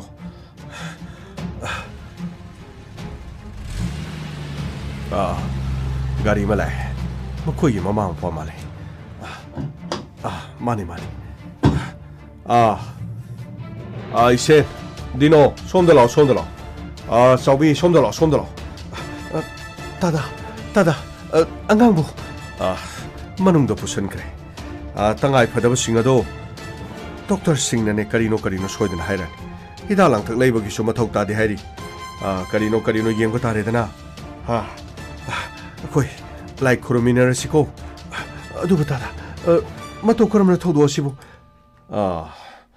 ꯑꯩꯈꯣꯏꯁꯨ ꯈꯪꯕ ꯅꯠꯇꯦ ꯏꯆꯥꯅꯨꯄꯥ ꯁꯅꯤꯅ ꯊꯕꯛ ꯍꯜꯂꯕ ꯃꯇꯨꯡꯗ ꯍꯔꯥꯎ ꯏꯃꯨꯡꯗ ꯆꯪꯈꯤꯕꯅꯤ ꯃꯗꯨꯒꯤ ꯃꯇꯨꯡ ꯉꯥꯏꯍꯥꯛ ꯂꯩꯔꯒ ꯑꯩꯈꯣꯏꯁꯨ ꯑꯣꯏꯔꯣꯟ ꯇꯨꯝꯊꯔꯨꯔꯦ ꯑꯗꯨꯒꯗꯤ ꯃꯍꯥꯛꯅ ꯈꯪꯀꯧ ꯀꯧꯔꯛꯄꯗꯒꯤ ꯀꯔꯤꯅꯣ ꯍꯥꯏꯗꯅ ꯆꯪꯁꯤꯟꯗꯨꯅ ꯌꯦꯡꯉꯨꯕꯗ ꯃꯥꯗꯤ ꯕꯥꯠꯔꯨꯝꯗ ꯇꯥꯗꯨꯅ ꯂꯩꯔꯝꯃꯦꯗꯅ ꯃꯐꯤ ꯃꯔꯣꯟꯁꯨ ꯀꯔꯤꯅꯣ ꯕꯥꯠꯔꯨꯝ ꯆꯪꯕꯗꯨꯗ ꯅꯤꯡꯊꯤ ꯅꯨꯡꯉꯥꯏꯅ ꯃꯍꯥꯛ ꯃꯐꯤ ꯃꯔꯣꯟꯁꯨ ꯊꯣꯡꯗ꯭ꯔꯕꯖꯥꯠꯅꯤ ꯏꯆꯥꯅꯨꯄꯥꯅ ꯐꯤ ꯑꯃ ꯌꯣꯝꯁꯜꯂꯒ ꯍꯦꯛꯇ ꯀꯨꯞꯇꯅ ꯃꯍꯥꯛ ꯊꯝꯃꯝꯃꯕꯅꯤꯗꯅ ꯃꯁꯥꯁꯤꯗꯒꯤ ꯂꯦꯞꯄ ꯂꯩꯇꯅ ꯏꯁꯦ ꯍꯦꯛꯇ ꯆꯦꯟꯊꯔꯛꯄꯅꯤ ꯃꯥꯗꯤ ꯕꯥꯠꯔꯨꯝꯗ ꯆꯪꯕꯗ ꯈꯨꯗꯣꯡ ꯆꯥꯗꯕ ꯊꯣꯛꯄꯖꯥꯠꯅꯤꯗꯅ ꯀꯔꯤꯅꯣ ꯍꯥꯏꯁꯤꯕ ꯇꯥꯗ ꯑꯍꯤꯡꯗꯨꯗ ꯃꯥꯗꯤ ꯕꯥꯠꯔꯨꯝꯗ ꯃꯇꯧ ꯀꯔꯝꯅ ꯕꯥꯠꯔꯨꯝ ꯍꯥꯏꯕꯁꯦ ꯑꯩꯈꯣꯏꯗꯤ ꯋꯥꯁꯔꯨꯝꯒ ꯄꯨꯟꯅ ꯄꯨꯟꯕꯅꯤ ꯃꯥꯅ ꯈꯔ ꯌꯨꯝꯗ ꯆꯪꯕꯗ ꯀꯔꯤꯅꯣ ꯑꯩꯈꯣꯏꯒꯤꯗꯨ ꯅꯥꯟꯕ ꯍꯥꯏꯒꯗ꯭ꯔꯥ ꯃꯥꯅ ꯍꯩꯇꯕ ꯍꯥꯏꯒꯗ꯭ꯔꯥ ꯌꯨꯝꯂꯣꯝꯗ ꯁꯤꯖꯤꯟꯅꯗꯕꯗꯤ ꯑꯩꯁꯨ ꯈꯪꯗ꯭ꯔꯦꯀꯣ ꯃꯇꯧ ꯀꯔꯝꯅ ꯇꯧꯈꯤꯕꯅꯣ ꯍꯥꯏꯕꯗꯤ ꯈꯪꯗ꯭ꯔꯦ ꯃꯈꯣꯡꯗꯨ ꯁꯤꯠ ꯅꯥꯟꯊꯔꯒ ꯃꯀꯣꯛꯇꯨꯅ ꯃꯍꯥꯛ ꯍꯦꯛꯇ ꯌꯩꯁꯤꯜꯂꯒ ꯐꯂꯥꯡꯗꯅꯤ ꯈꯪꯗꯦ ꯀꯩꯅꯤ ꯈꯪꯗꯦ ꯇꯧꯕꯖꯥꯠꯅꯤꯗꯅ ꯏꯕꯦꯝꯃ ꯑꯃ ꯑꯣꯏꯔꯦ ꯏꯕꯦꯝꯃ ꯄꯨꯝꯅꯃꯛꯁꯦ ꯏꯁꯣꯔꯅ ꯀꯔꯤ ꯍꯥꯏꯅ ꯇꯝꯂꯝꯂꯤꯕꯅꯣ ꯑꯗꯨꯕꯨ ꯐꯠꯇ ꯅꯨꯡꯗꯗꯤ ꯊꯣꯛꯇꯕ ꯑꯣꯏꯁꯅꯨꯀꯣ ꯀꯔꯤꯅꯣ ꯑꯩꯈꯣꯏ ꯄꯨꯟꯅ ꯊꯦꯡꯅꯃꯤꯟꯅꯁꯤꯀꯣ ꯀꯔꯤꯁꯨ ꯇꯧꯔꯣꯏꯗ ꯀꯔꯤꯅꯣꯅꯦ ꯍꯥꯏꯁꯤꯕ ꯇꯥꯗ ꯑꯍꯤꯡꯗ ꯏꯆꯥꯅꯨꯄꯤꯅ ꯋꯥꯁꯔꯨꯝꯗ ꯆꯪꯕꯗ ꯃꯐꯤ ꯃꯔꯣꯟꯁꯨ ꯌꯥꯎꯗꯕ ꯑꯗꯨꯒ ꯃꯇꯧ ꯀꯔꯝꯅ ꯑꯗꯨꯒ ꯋꯥꯐꯝ ꯑꯁꯤ ꯑꯍꯤꯡ ꯅꯣꯡꯌꯥꯏꯃꯛꯇꯗ 이베마 ꯑꯩꯈꯣꯏꯅ ꯑꯩꯈꯣꯏꯕꯨ ꯊꯥꯖꯗꯕ꯭ꯔꯥ ꯑꯩꯈꯣꯏꯅ ꯍꯥꯏꯔꯤꯕꯁꯦ ꯑꯁꯦꯡꯕꯅꯤꯅꯦ ꯑꯩꯈꯣꯏꯅꯅꯦ ꯏꯃꯧ ꯑꯁꯦ ꯏꯃꯧꯗꯧꯅ ꯈꯟꯕ ꯅꯠꯇꯦ ꯏꯆꯥꯗꯧꯅ ꯈꯟꯕꯅꯤ ꯃꯇꯝ ꯄꯨꯝꯅꯃꯛꯇꯅꯦ ꯏꯃꯨꯡ ꯑꯁꯤꯗ ꯃꯥ ꯂꯥꯛꯄꯗꯒꯤ ꯑꯩꯈꯣꯏ ꯅꯣꯛꯐꯦꯠ ꯇꯧꯗꯨꯅ ꯂꯩꯖꯔꯤꯕꯅꯤ ꯑꯗꯨꯕꯨ ꯀꯔꯝꯕ ꯂꯥꯏꯅ ꯀꯔꯤ ꯃꯤꯁꯧ ꯆꯪꯈ꯭ꯔꯕꯅꯣ ꯏꯃꯨꯡ ꯑꯁꯤꯗ ꯏꯃꯧ ꯅꯨꯄꯤꯒꯤ ꯗꯁꯥꯅ ꯀꯟꯕꯒꯤꯔ ꯑꯩꯈꯣꯏꯒꯤ ꯏꯃꯨꯡꯅ ꯗꯁꯥꯅ ꯀꯟꯕꯒꯤꯔ ꯗꯤꯅꯣ ꯊꯧꯗꯣꯛ ꯑꯁꯦ ꯑꯩꯈꯣꯏꯁꯨ ꯍꯦꯛ ꯊꯣꯛꯄꯒ ꯅꯈꯣꯏꯗ ꯄꯥꯎ ꯇꯝꯂꯛꯂꯤꯕꯁꯤꯅꯤꯀꯣ ꯑꯩꯈꯣꯏꯕꯨ ꯂꯥꯟꯅ ꯂꯧꯒꯅꯨꯀꯣ 이봐이 와ꯐꯝ ꯑꯁꯤ ꯅꯁꯦꯅ ꯈꯔ ꯉꯛꯆꯕ ꯈꯔ ꯐꯥꯎꯕ ꯂꯩ ꯀꯔꯤꯅꯣꯅꯦ ꯅꯪꯅ ꯀꯔꯤꯅꯣꯅꯦ ꯉꯛꯄ ꯐꯥꯎꯕ ꯍꯥꯏꯕꯕꯣ ꯑꯩ ꯏꯆꯥꯅꯨꯄꯤꯁꯨ ꯌꯨꯝꯗ ꯃꯍꯥꯛ ꯏꯃꯨꯡ ꯃꯅꯨꯡꯗ ꯂꯩꯕ ꯋꯥꯁꯔꯨꯝ ꯇꯥꯏꯜꯁ ꯅꯞꯄ ꯏꯃꯨꯡꯗꯒꯤ ꯁꯤꯖꯤꯟꯅꯔꯒ ꯆꯠꯈꯤꯕꯅꯤ ꯃꯍꯥꯛꯅ ꯃꯐꯝ ꯑꯁꯤꯗ ꯇꯥꯏꯜꯁ ꯅꯞꯄ ꯖꯒꯥꯗ ꯃꯈꯣꯡꯅ ꯊꯥꯡꯕ ꯍꯩꯔꯝꯃꯣꯏ ꯍꯥꯏꯕꯁꯤꯗꯤ ꯑꯩꯅ ꯊꯥꯖꯕ ꯂꯩꯇꯦ ꯑꯗꯨꯕꯨ ꯃꯍꯥꯛꯅ ꯇꯨꯁꯟꯕꯃꯛꯇꯗ ꯑꯁꯨꯛ ꯌꯥꯝꯅ ꯊꯤꯅ ꯁꯣꯛꯂꯤꯕꯁꯤꯕꯨ ꯇꯥꯗ ꯃꯁꯤꯕꯨ ꯍꯥꯏ ꯗꯤꯅꯣ ꯑꯩꯈꯣꯏꯅ ꯍꯥꯏꯔꯤꯕ ꯋꯥꯐꯝꯁꯤꯕꯨ ꯅꯪꯕꯨ ꯊꯥꯖꯗꯕꯒꯤ ꯋꯥꯔꯅꯦ ꯅꯪꯅ ꯀꯔꯤ ꯊꯥꯖꯗꯕꯅꯣ ꯆꯧꯕꯤ ꯑꯩꯅ ꯍꯥꯏꯔꯤꯁꯤꯕꯨ ꯅꯪ ꯇꯥꯗꯅ ꯍꯥꯏꯔꯤꯁꯤꯕꯨ ꯅꯪꯕꯨ ꯊꯥꯖꯗꯕ꯭ꯔꯅꯦ ꯇꯥꯗ ꯊꯥꯖꯗꯕꯒꯤ ꯋꯥꯐꯝꯗꯤ ꯅꯠꯇꯦ 이제 तसेनमक थौदोगसी तुसनबदगी थोकपनिको करिनो असेंगब तुसनबदगी थोकपनि अखोइदि कादुदे हेक्ता लेबदि नति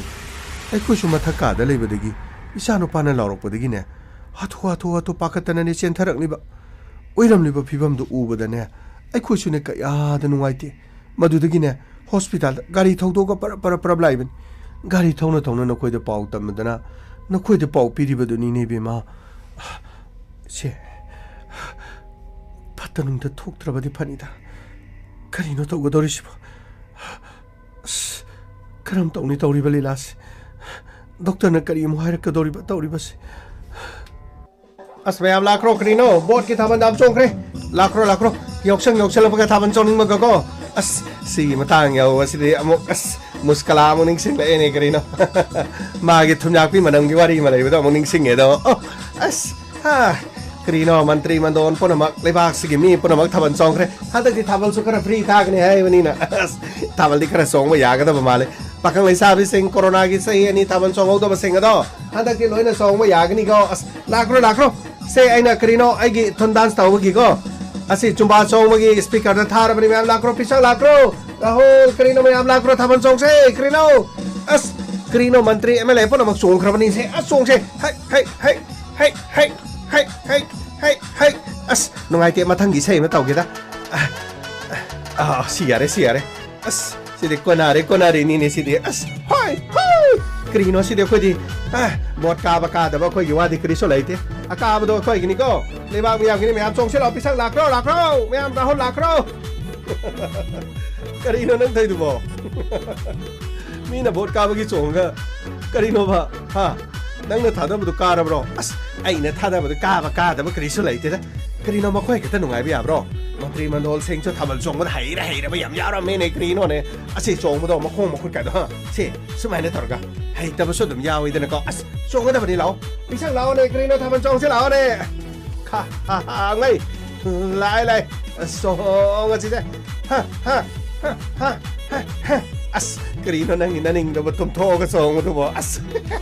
krino nang naning do kitang tum thok nu na ang mai sin yam na pen so ong ba hai do si pen so ong ba kau se si ur pra sa sama maning do tek thok se ha ha ha ha ha ha ha ha asini ne sidigi na nungai ba lai te ne ko krino da hon nang chu chok chi lao ne hoi hoi hoi as krino ne santos na krai sakra bano setro krino ya lakro ne no bi sing sa lakro mi bot kana ba ki thaban dom na chong kre lao ko te thaban chong hor te lao as ngai as sini kri rino sini na han ma kai so ong da bai oi na male pa ai ba ka se loina to oi da as na tai ma pu ina batina as khong se aga la ai na mu sa auran ai nga tong po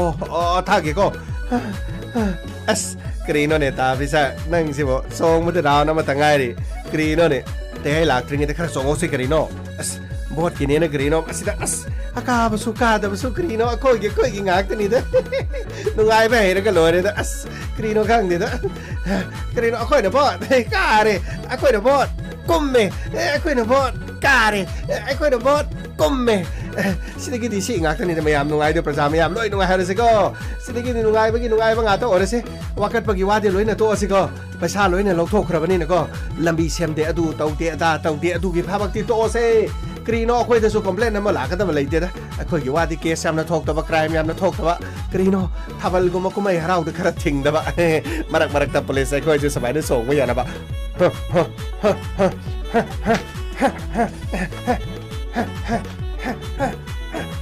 as karino nang tawri do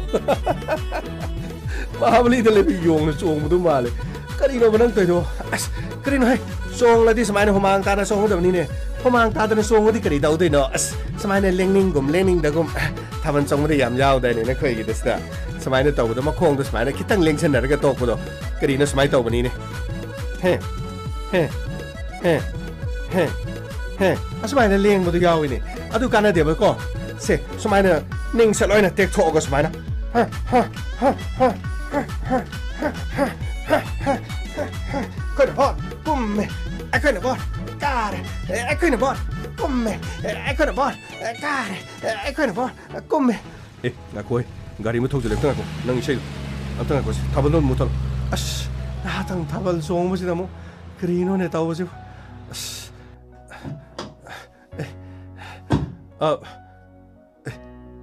sonda la kyo sonda kri tada kri habi no hibo inspector bole kibra madi krino thabak sa kibadi malida lai kibani halakrabani krino habi sibo ai di khangau de dang asai na nang sang ga hong ge bro natraga ai hong sa bro yari ai hang ge ro ai ne khara farani ga tada koi sonda la kyo ai sir da manung da sang hai beta hange ko sir kai dore ga mai sir mi khara lai sir case ko magi male sir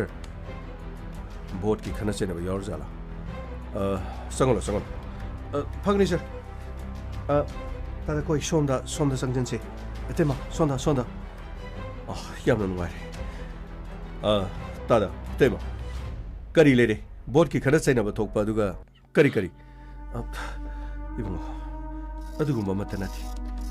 kuina laksari basi khoi gi sa no pigi thokdok ama khaki isa no pigi kari karama thokdok sa isa no pise ngasi degi tha hum makhai madugi mamang do lohom ki bani mamingna rita ko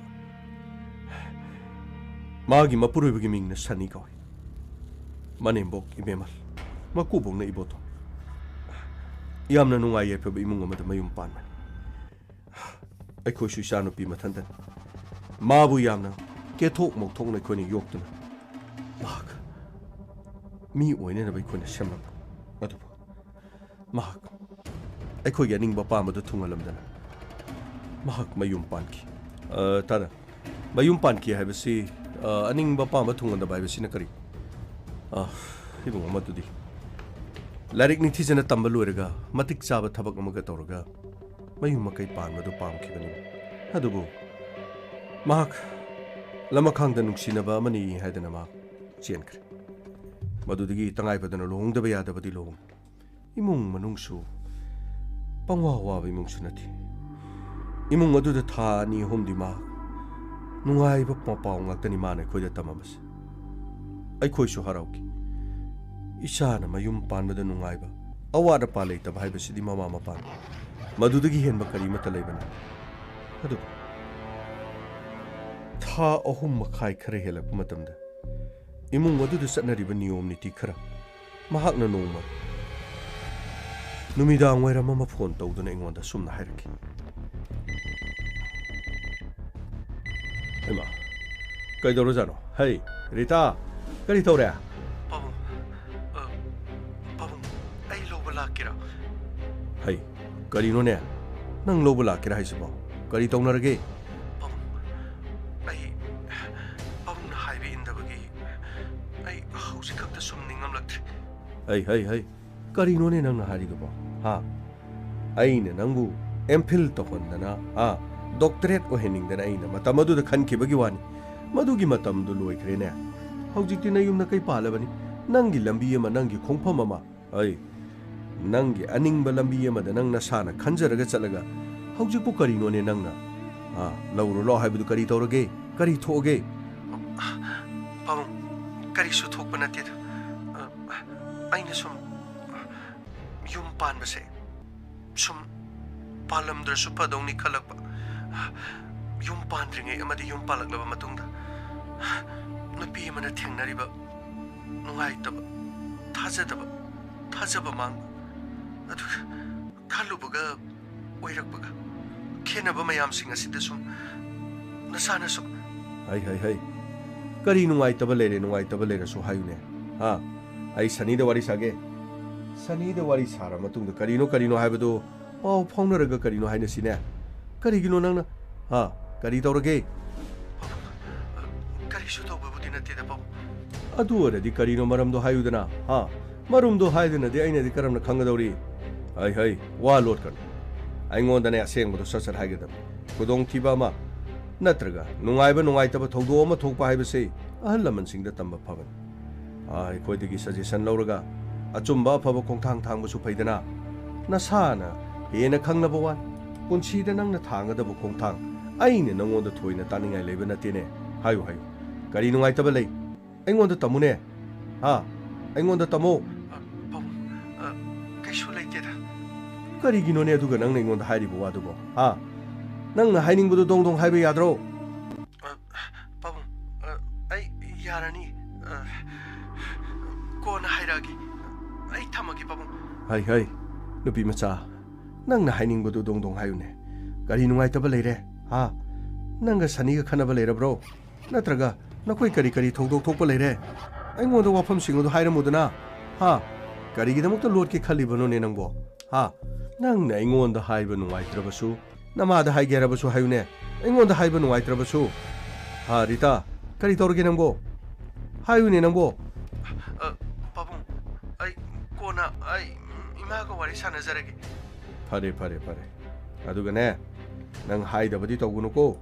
karino haibadu ingoda soidan hairauko hoi pabung ai thamage pare asumna ibungo aigi chanupi gaiga wari sanakibale aduga numit ikan kanadana nungai taba thodo wasi thopan ai yamna pente ai yamna pente tada karino dom na pende haribasi kari thogdok thokpa leirage noma numidanga thengba amada call tawrak aduga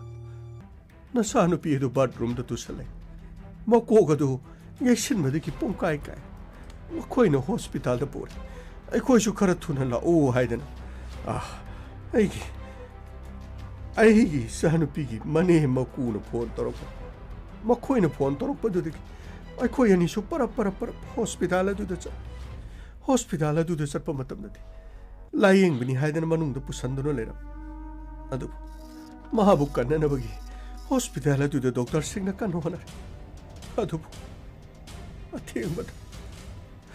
ꯑꯊꯦꯡꯕꯗ ꯏꯆꯥꯅꯨꯄꯤ ꯔꯤꯇꯥ ꯑꯗꯨ ꯇꯥꯏꯕꯪ ꯊꯥꯗꯣꯛꯇꯨꯅ ꯆꯠꯈ꯭ꯔꯦ ꯍꯥꯏꯗꯅ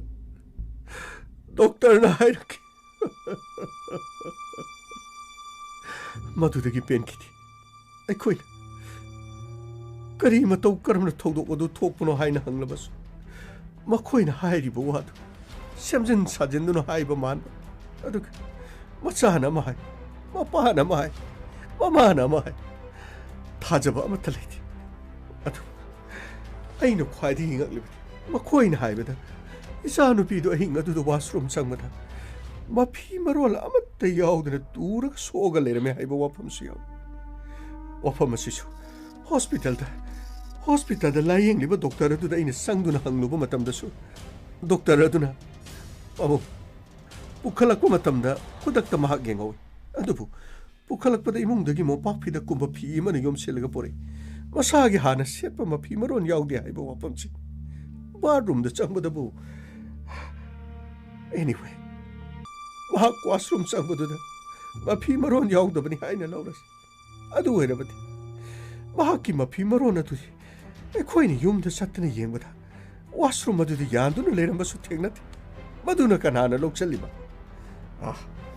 ꯃꯁꯤ ꯄꯨꯝꯅꯃꯛꯁꯤꯕꯨ ꯆꯤꯡꯅꯕ ꯌꯥꯕ ꯆꯤꯡꯅꯕꯗꯒꯤ ꯑꯩꯈꯣꯏ ꯊꯧꯗꯣꯛ ꯑꯁꯤ ꯊꯣꯛꯈ꯭ꯔꯕ ꯃꯇꯨꯡꯗ ꯑꯩꯈꯣꯏ ꯏꯆꯥꯅꯨꯄꯤꯒꯤ ꯃꯤꯁꯤ ꯑꯁꯤꯒꯤ ꯃꯇꯥꯡꯗ ꯑꯊꯨꯕ ꯃꯇꯝꯗ ꯑꯃꯨꯛꯇ ꯅꯈꯣꯏꯅ ꯏꯟꯚꯦꯁꯇꯤꯒꯦꯁꯟ ꯇꯧꯕꯤꯗꯅ ꯑꯆꯨꯝꯕ ꯄꯨꯊꯣꯛꯅꯕ ꯍꯣꯠꯅꯕꯤꯌꯨ ꯍꯥꯏꯗꯨꯅ ꯂꯥꯛꯆꯔꯤꯕꯅꯤꯅꯦ ꯏꯕꯨꯡꯉꯣ ꯈꯨꯠ ꯂꯣꯟꯅꯗꯨꯅ ꯈꯨꯔꯨꯝꯖꯔꯤ ꯑꯃꯨꯛꯇ ꯑꯩꯈꯣꯏꯒꯤ ꯑꯋꯥꯕꯁꯤ ꯎꯕꯤ ꯏꯆꯥꯒꯤ ꯃꯤꯁꯤ ꯑꯁꯤꯒꯤ ꯃꯇꯥꯡꯗ ꯑꯆꯨꯝꯕ ꯂꯥꯂꯥ ꯂꯪꯖꯤꯟ ꯑꯃꯠꯇ ꯄꯨꯊꯣꯛꯄꯤꯌꯨ ꯍꯥꯏꯗꯨꯅ ꯂꯥꯛꯆꯔꯤꯕꯅꯤꯅꯦ ꯏꯕꯨꯡꯉꯣ ꯇꯥꯗ ꯄꯥꯎ ꯑꯁꯤ ꯇꯥꯕꯗꯤ ꯌꯥꯝ ꯅꯨꯡꯉꯥꯏꯇꯦ ꯑꯗꯨꯕꯨ ꯇꯥꯗ ꯍꯧꯖꯤꯛ ꯃꯁꯥꯗꯤ ꯀꯝꯗꯧꯔꯕ ꯃꯁꯥꯗꯨ ꯍꯣꯁꯄꯤꯇꯥꯜꯗ ꯂꯩꯍꯧꯔꯤ ꯑꯩꯈꯣꯏꯅ ꯄꯣꯁꯠꯃꯣꯔꯇꯦꯝ ꯇꯧꯒꯗꯕꯅꯤ ꯄꯣꯁꯠꯃꯣꯔꯇꯦꯝ ꯇꯧꯗ꯭ꯔꯕꯗꯤ ꯃꯁꯥ ꯄꯨꯕ ꯌꯥꯔꯣꯏ ꯅꯨꯄꯥ ꯃꯌꯨꯝꯗ ꯑꯁꯤꯕ ꯑꯣꯏꯅ ꯁꯤꯟꯅꯕꯁꯨ ꯌꯥꯔꯣꯏ ꯍꯥꯏꯗꯅ ꯑꯩꯈꯣꯏꯅ ꯊꯤꯡꯖꯤꯜꯂꯒ ꯊꯝꯃꯝꯃꯤ ꯏꯃꯨꯡ ꯃꯅꯨꯡ ꯁꯥꯒꯩ ꯅꯥꯇꯩ ꯑꯩꯈꯣꯏꯒꯤꯁꯨ ꯂꯣꯏꯅ ꯂꯩꯍꯧꯔꯤ ꯑꯗꯨꯕꯨ ꯃꯈꯣꯏꯅ ꯇꯨꯁꯟꯕꯗ ꯁꯣꯛꯄ ꯑꯁꯤꯕꯨ ꯀꯔꯤꯒꯤꯗꯃꯛꯇ ꯄꯣꯁꯠꯃꯣꯔꯇꯦꯝ ꯇꯧꯒꯗꯧꯔꯤꯕꯅꯣ ꯑꯗꯨꯒ ꯀꯔꯤꯁꯨ ꯅꯠꯇꯕ ꯊꯧꯗꯣꯛ ꯑꯁꯦ ꯄꯨꯂꯤꯁꯇ ꯀꯦꯁ ꯄꯥꯟꯖꯜꯂꯒ ꯏꯃꯨꯡ ꯑꯅꯤꯃꯛ ꯅꯨꯡꯉꯥꯏꯅꯗꯅꯕ ꯅꯨꯡꯁꯤꯅꯗꯅꯕ ꯃꯑꯣꯡ ꯑꯃ ꯑꯣꯏꯕ ꯇꯥꯔꯦ ꯍꯥꯏꯗꯅ ꯃꯀꯨꯕꯣꯛꯇꯨꯒ ꯃꯅꯦꯝꯕꯣꯛꯇꯨꯒꯅ ꯍꯥꯏꯍꯧꯔꯤꯕꯅꯤ ꯏꯕꯨꯡꯉꯣ ꯑꯃꯕꯨ ꯑꯣꯏꯔꯁꯨ ꯑꯃꯕꯨ ꯑꯣꯏꯔꯁꯨ ꯑꯁꯦꯡꯕꯗꯨ ꯈꯪꯅꯅꯕꯒꯤꯗꯃꯛ ꯃꯥꯒꯤ ꯑꯁꯤꯕ ꯃꯁꯥꯗꯨ ꯄꯣꯁꯠꯃꯣꯔꯇꯦꯝ ꯇꯧꯕꯤꯍꯜꯂꯨ ꯑꯗꯨꯒꯅꯦ ꯑꯥꯏꯟꯒꯤ ꯑꯣꯏꯕ ꯇꯧꯐꯝ ꯊꯣꯛꯄ ꯄꯨꯝꯅꯃꯛ ꯑꯗꯣ ꯑꯩꯈꯣꯏ ꯀꯔꯥꯏꯗ ꯆꯦ ꯊꯥꯒꯗꯕꯅꯣ ꯑꯩꯈꯣꯏ ꯏꯆꯥꯒꯤ ꯃꯤꯁꯤ ꯑꯁꯤ ꯌꯥꯝꯅ ꯆꯤꯛꯅꯩ ꯃꯤꯁꯤ ꯑꯁꯦ ꯑꯩꯈꯣꯏ ꯌꯥꯝꯅ ꯆꯤꯛꯅꯩ ꯑꯗꯨꯅ ꯄꯣꯁꯠꯃꯣꯔꯇꯦꯝ ꯇꯧꯕꯤꯔꯒ ꯁꯤꯔꯤꯕ ꯃꯤꯁꯤ ꯑꯁꯤꯒꯤ ꯃꯇꯥꯡꯗ ꯏꯟꯚꯦꯁꯇꯤꯒꯦꯁꯟ ꯑꯃꯠꯇ ꯇꯧꯕꯤꯌꯨ ꯍꯥꯏꯗꯨꯅ ꯂꯥꯛꯆꯔꯤꯕꯅꯤꯅꯦ ꯏꯕꯨꯡꯉꯣ ꯇꯥꯗ ꯋꯥꯐꯝ ꯑꯁꯤ ꯐꯔꯦ ꯇꯥꯗ ꯋꯥꯐꯝꯁꯨ ꯇꯥꯔꯕꯅꯤꯅ ꯑꯩꯈꯣꯏ ꯑꯁꯦꯡꯕ ꯀꯔꯤꯅꯣ ꯍꯥꯏꯕꯗꯨ ꯈꯪꯅꯅꯕꯒꯤ ꯍꯣꯠꯅꯖꯔꯛꯀꯦ ꯏꯟꯚꯦꯁꯇꯤꯒꯦꯁꯟ ꯑꯩꯈꯣꯏ ꯁꯣꯏꯗꯅ ꯍꯧꯖꯔꯛꯀꯦ ꯐꯔꯦ ꯑꯗꯨꯗꯤ ꯇꯥꯗꯅ ꯋꯥꯐꯝ ꯑꯁꯤꯒꯤ ꯃꯇꯥꯡꯗ ꯑꯩꯈꯣꯏꯗ ꯑꯦꯄ꯭ꯂꯤꯀꯦꯁꯟ ꯑꯃ ꯑꯦꯅꯤꯋꯦ ꯑꯩꯈꯣꯏ ꯄꯨꯝꯅꯃꯛꯇꯨ ꯁꯤꯟꯖꯔꯛꯀꯦ ꯍꯧꯖꯤꯛꯀꯤꯗꯤ ꯏꯟꯚꯦꯁꯇꯤꯒꯦꯁꯟꯁꯦ ꯍꯧꯕ ꯌꯥꯅꯅꯕ ꯑꯩꯈꯣꯏ ꯊꯕꯛ ꯇꯧꯒꯦ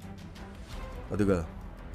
ꯑꯁꯤꯕ ꯃꯁꯥꯗꯨꯗꯤ ꯄꯣꯁꯠꯃꯣꯔꯇꯦꯝ ꯇꯧꯅꯅꯕꯒꯤꯗꯃꯛ ꯅꯨꯄꯥ ꯃꯌꯨꯝꯗꯁꯨ ꯁꯤꯟꯅꯗꯅꯕ ꯃꯗꯨꯒꯤ ꯋꯥꯐꯝꯗꯨꯃꯁꯨ ꯑꯩꯈꯣꯏ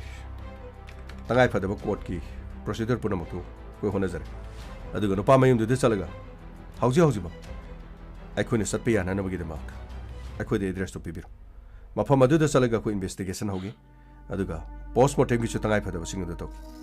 ꯃꯍꯥꯛꯅ ꯌꯩꯁꯤꯜꯂꯦ ꯍꯥꯏꯔꯤꯕ ꯏꯃꯨꯡ ꯀꯥ ꯑꯗꯨꯗ ꯆꯪꯉꯒ ꯀꯔꯤ ꯂꯩꯕꯒꯦ ꯍꯥꯏꯕꯗꯨ ꯑꯩꯈꯣꯏ ꯈꯪꯅꯅꯕ ꯍꯣꯠꯅꯒꯦ ꯐꯔꯦ ꯏꯕꯨꯡꯉꯣ ꯌꯥꯝꯅ ꯅꯨꯡꯉꯥꯏꯖꯔꯦ ꯏꯕꯨꯡ ꯑꯩꯈꯣꯏ ꯀꯅꯥꯒꯨꯝꯕ ꯑꯃꯠꯇꯗ ꯋꯥꯍꯟꯅꯅꯕ ꯀꯅꯥꯒꯨꯝꯕ ꯑꯃꯠꯇꯕꯨ ꯑꯋꯥꯕ ꯄꯤꯅꯕ ꯑꯩꯈꯣꯏꯅ ꯈꯟꯕ ꯂꯩꯇꯦ ꯏꯕꯨꯡ ꯑꯩꯈꯣꯏꯕꯨ ꯅꯨꯡꯁꯤꯕꯤꯌꯨ ꯑꯩꯈꯣꯏ ꯏꯆꯥꯒꯤ ꯃꯤꯁꯤ ꯑꯁꯤ ꯄꯦꯟꯗꯕꯗꯒꯤ ꯑꯍꯤꯡ ꯆꯨꯞꯄ ꯇꯨꯝꯗꯅ ꯑꯩꯈꯣꯏ ꯏꯆꯥꯗꯨꯒꯤ ꯋꯥꯈꯜꯗ ꯉꯧꯗꯨꯅ ꯂꯩꯔꯕꯅꯤ ꯏꯕꯨꯡ ꯇꯥꯗ ꯁꯣꯝ ꯅꯥꯀꯟꯗ ꯁꯤꯗꯩꯗ ꯁꯣꯏ ꯑꯃꯠꯇ ꯇꯧꯁꯤ ꯔꯥꯖꯦꯟ ꯁꯥꯔ ꯍꯟꯗꯛꯀꯤ ꯇꯧꯐꯝ ꯊꯣꯛꯄꯗꯣ ꯐꯅꯤ ꯁꯥꯔ ꯇꯥꯗ ꯁꯣꯝꯗ ꯀꯔꯤꯅꯣ ꯁꯥꯔ ꯃꯁꯥ ꯃꯊꯟꯇ ꯏꯃꯨꯡ ꯃꯅꯨꯡꯗ ꯀꯔꯤꯅೋ ꯃꯧ ꯅꯍꯥꯅ ꯀꯔꯤꯅꯣ ꯃꯊꯟꯇ ꯌꯩꯁꯟꯕꯗꯒꯤ ꯁꯤ ꯍꯥꯏꯕꯁꯤꯕꯨ ꯑꯁ ꯀꯔꯝ ꯇꯧꯕꯖꯥꯠꯅꯣꯅꯦ ꯂꯨꯍꯣꯡꯂꯛꯇ ꯉꯥꯏꯔꯤꯉꯩꯗ ꯑꯃꯨꯛ ꯋꯥꯁꯔꯨꯝꯗ ꯆꯪꯉꯒ ꯌꯩꯁꯜꯂꯒ ꯃꯥꯅ ꯅꯪꯍꯧꯔꯣꯏꯗꯧꯅ ꯁꯤ ꯍꯥꯏꯔꯤꯁꯤꯕꯨ ꯁꯥꯔ ꯑꯗꯨꯕꯨ ꯁꯤꯕ ꯑꯣꯏꯔꯝꯒꯗ꯭ꯔꯅꯦ ꯁꯥꯔ ꯀꯃꯥꯏ ꯑꯗꯨꯒꯤꯅꯤꯅꯦ ꯊꯤꯒꯗꯧꯔꯤꯁꯦ ꯑꯁ ꯀꯔꯤꯅꯣ ꯏꯃꯨꯡ ꯃꯅꯨꯡ ꯑꯗꯨꯗꯤ ꯋꯥꯁꯔꯨꯝ ꯃꯅꯨꯡꯗꯗꯤ ꯑꯃꯨꯛ CCTVꯁꯨ ꯄꯥꯜꯂꯝꯃꯣꯏꯗꯣ ꯑꯁ ꯀꯔꯝꯕ ꯊꯤꯒꯅꯤ sir ꯒꯃꯥꯏ imung adu ta tusale hai mafam du thi tare dana aduga masada postmortem aduga phu bu chei bagi da pham leibra kari kari thok thok thok ki bale ha badu makoi gi mung manung da inquiry ma to badai imung manung du mi wari sa badai aduga pura mak to khang da ban ibungo ai loijare adudi tada tada ne address to ai khodam ta pibiu sida leijare ibung sini makoi gi address makoi gi phone number na sin yana phare tada adudi masaji postmortem loidri ba phawba asibaje koina nupa mayum da su sina ba yaroi tori yaraga di bungo nupa mayum da ka sina biro nu ai khoi gi chan ai khoi oini hekta du bhok poloi jarage bu tada madugi matang du nupa mayum ga su koina wari sana bam tangai phada bale aduga case asida makoi chena re na traga chingnari haiba le raga di tangai phadana dom na hari badu madugi su tangai phada court gi chana bile amore imung manung du ko unaraga seng makari no haiba du khangna bam to honaki pare tada tada gi number si sida yobiri sira mani sina ai gi number ni pare tada ai khoi soidena maki kari lebagi haiba du pau pijarake aduga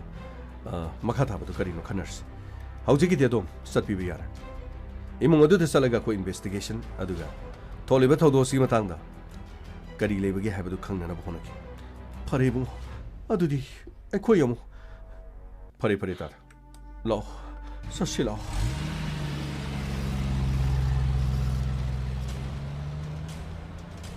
Krino ne sir sa se nungai pham amada khangde krino khangde as hojikti kumai harau gi su sir khara komtho ka daba maligo election gi kari ge taw se harau man madi gi krino athing ba thamoi kholoi hai ba su yam jawe sir hada gi matang gi sir crime su khara thok ka daba maligo sir thabal gomba kari gomba se khara yamna tawdrdi khara phuna saina ba di mi se mina se khara de han thai ne sir ase krino ase chong de yadaba si thabal ni kari ni haira su khara tawdaba yadaba leira su khara song adi bhaidena ko as krino pura free thadokni haibadu bot ka gi harau da som sar adom song dana lai khradi sir as kumai tarakani go sir crime yam henkal kani case yam la kani go sir gamai examination am kuidra kaisu kuiroida thingda bagi do mangai dunu leir bangatan ama bori laina sina pharabadi hana gi punchi do loina la pada akoi gi team karo chana batoksi phangni sir gari thodro yes sir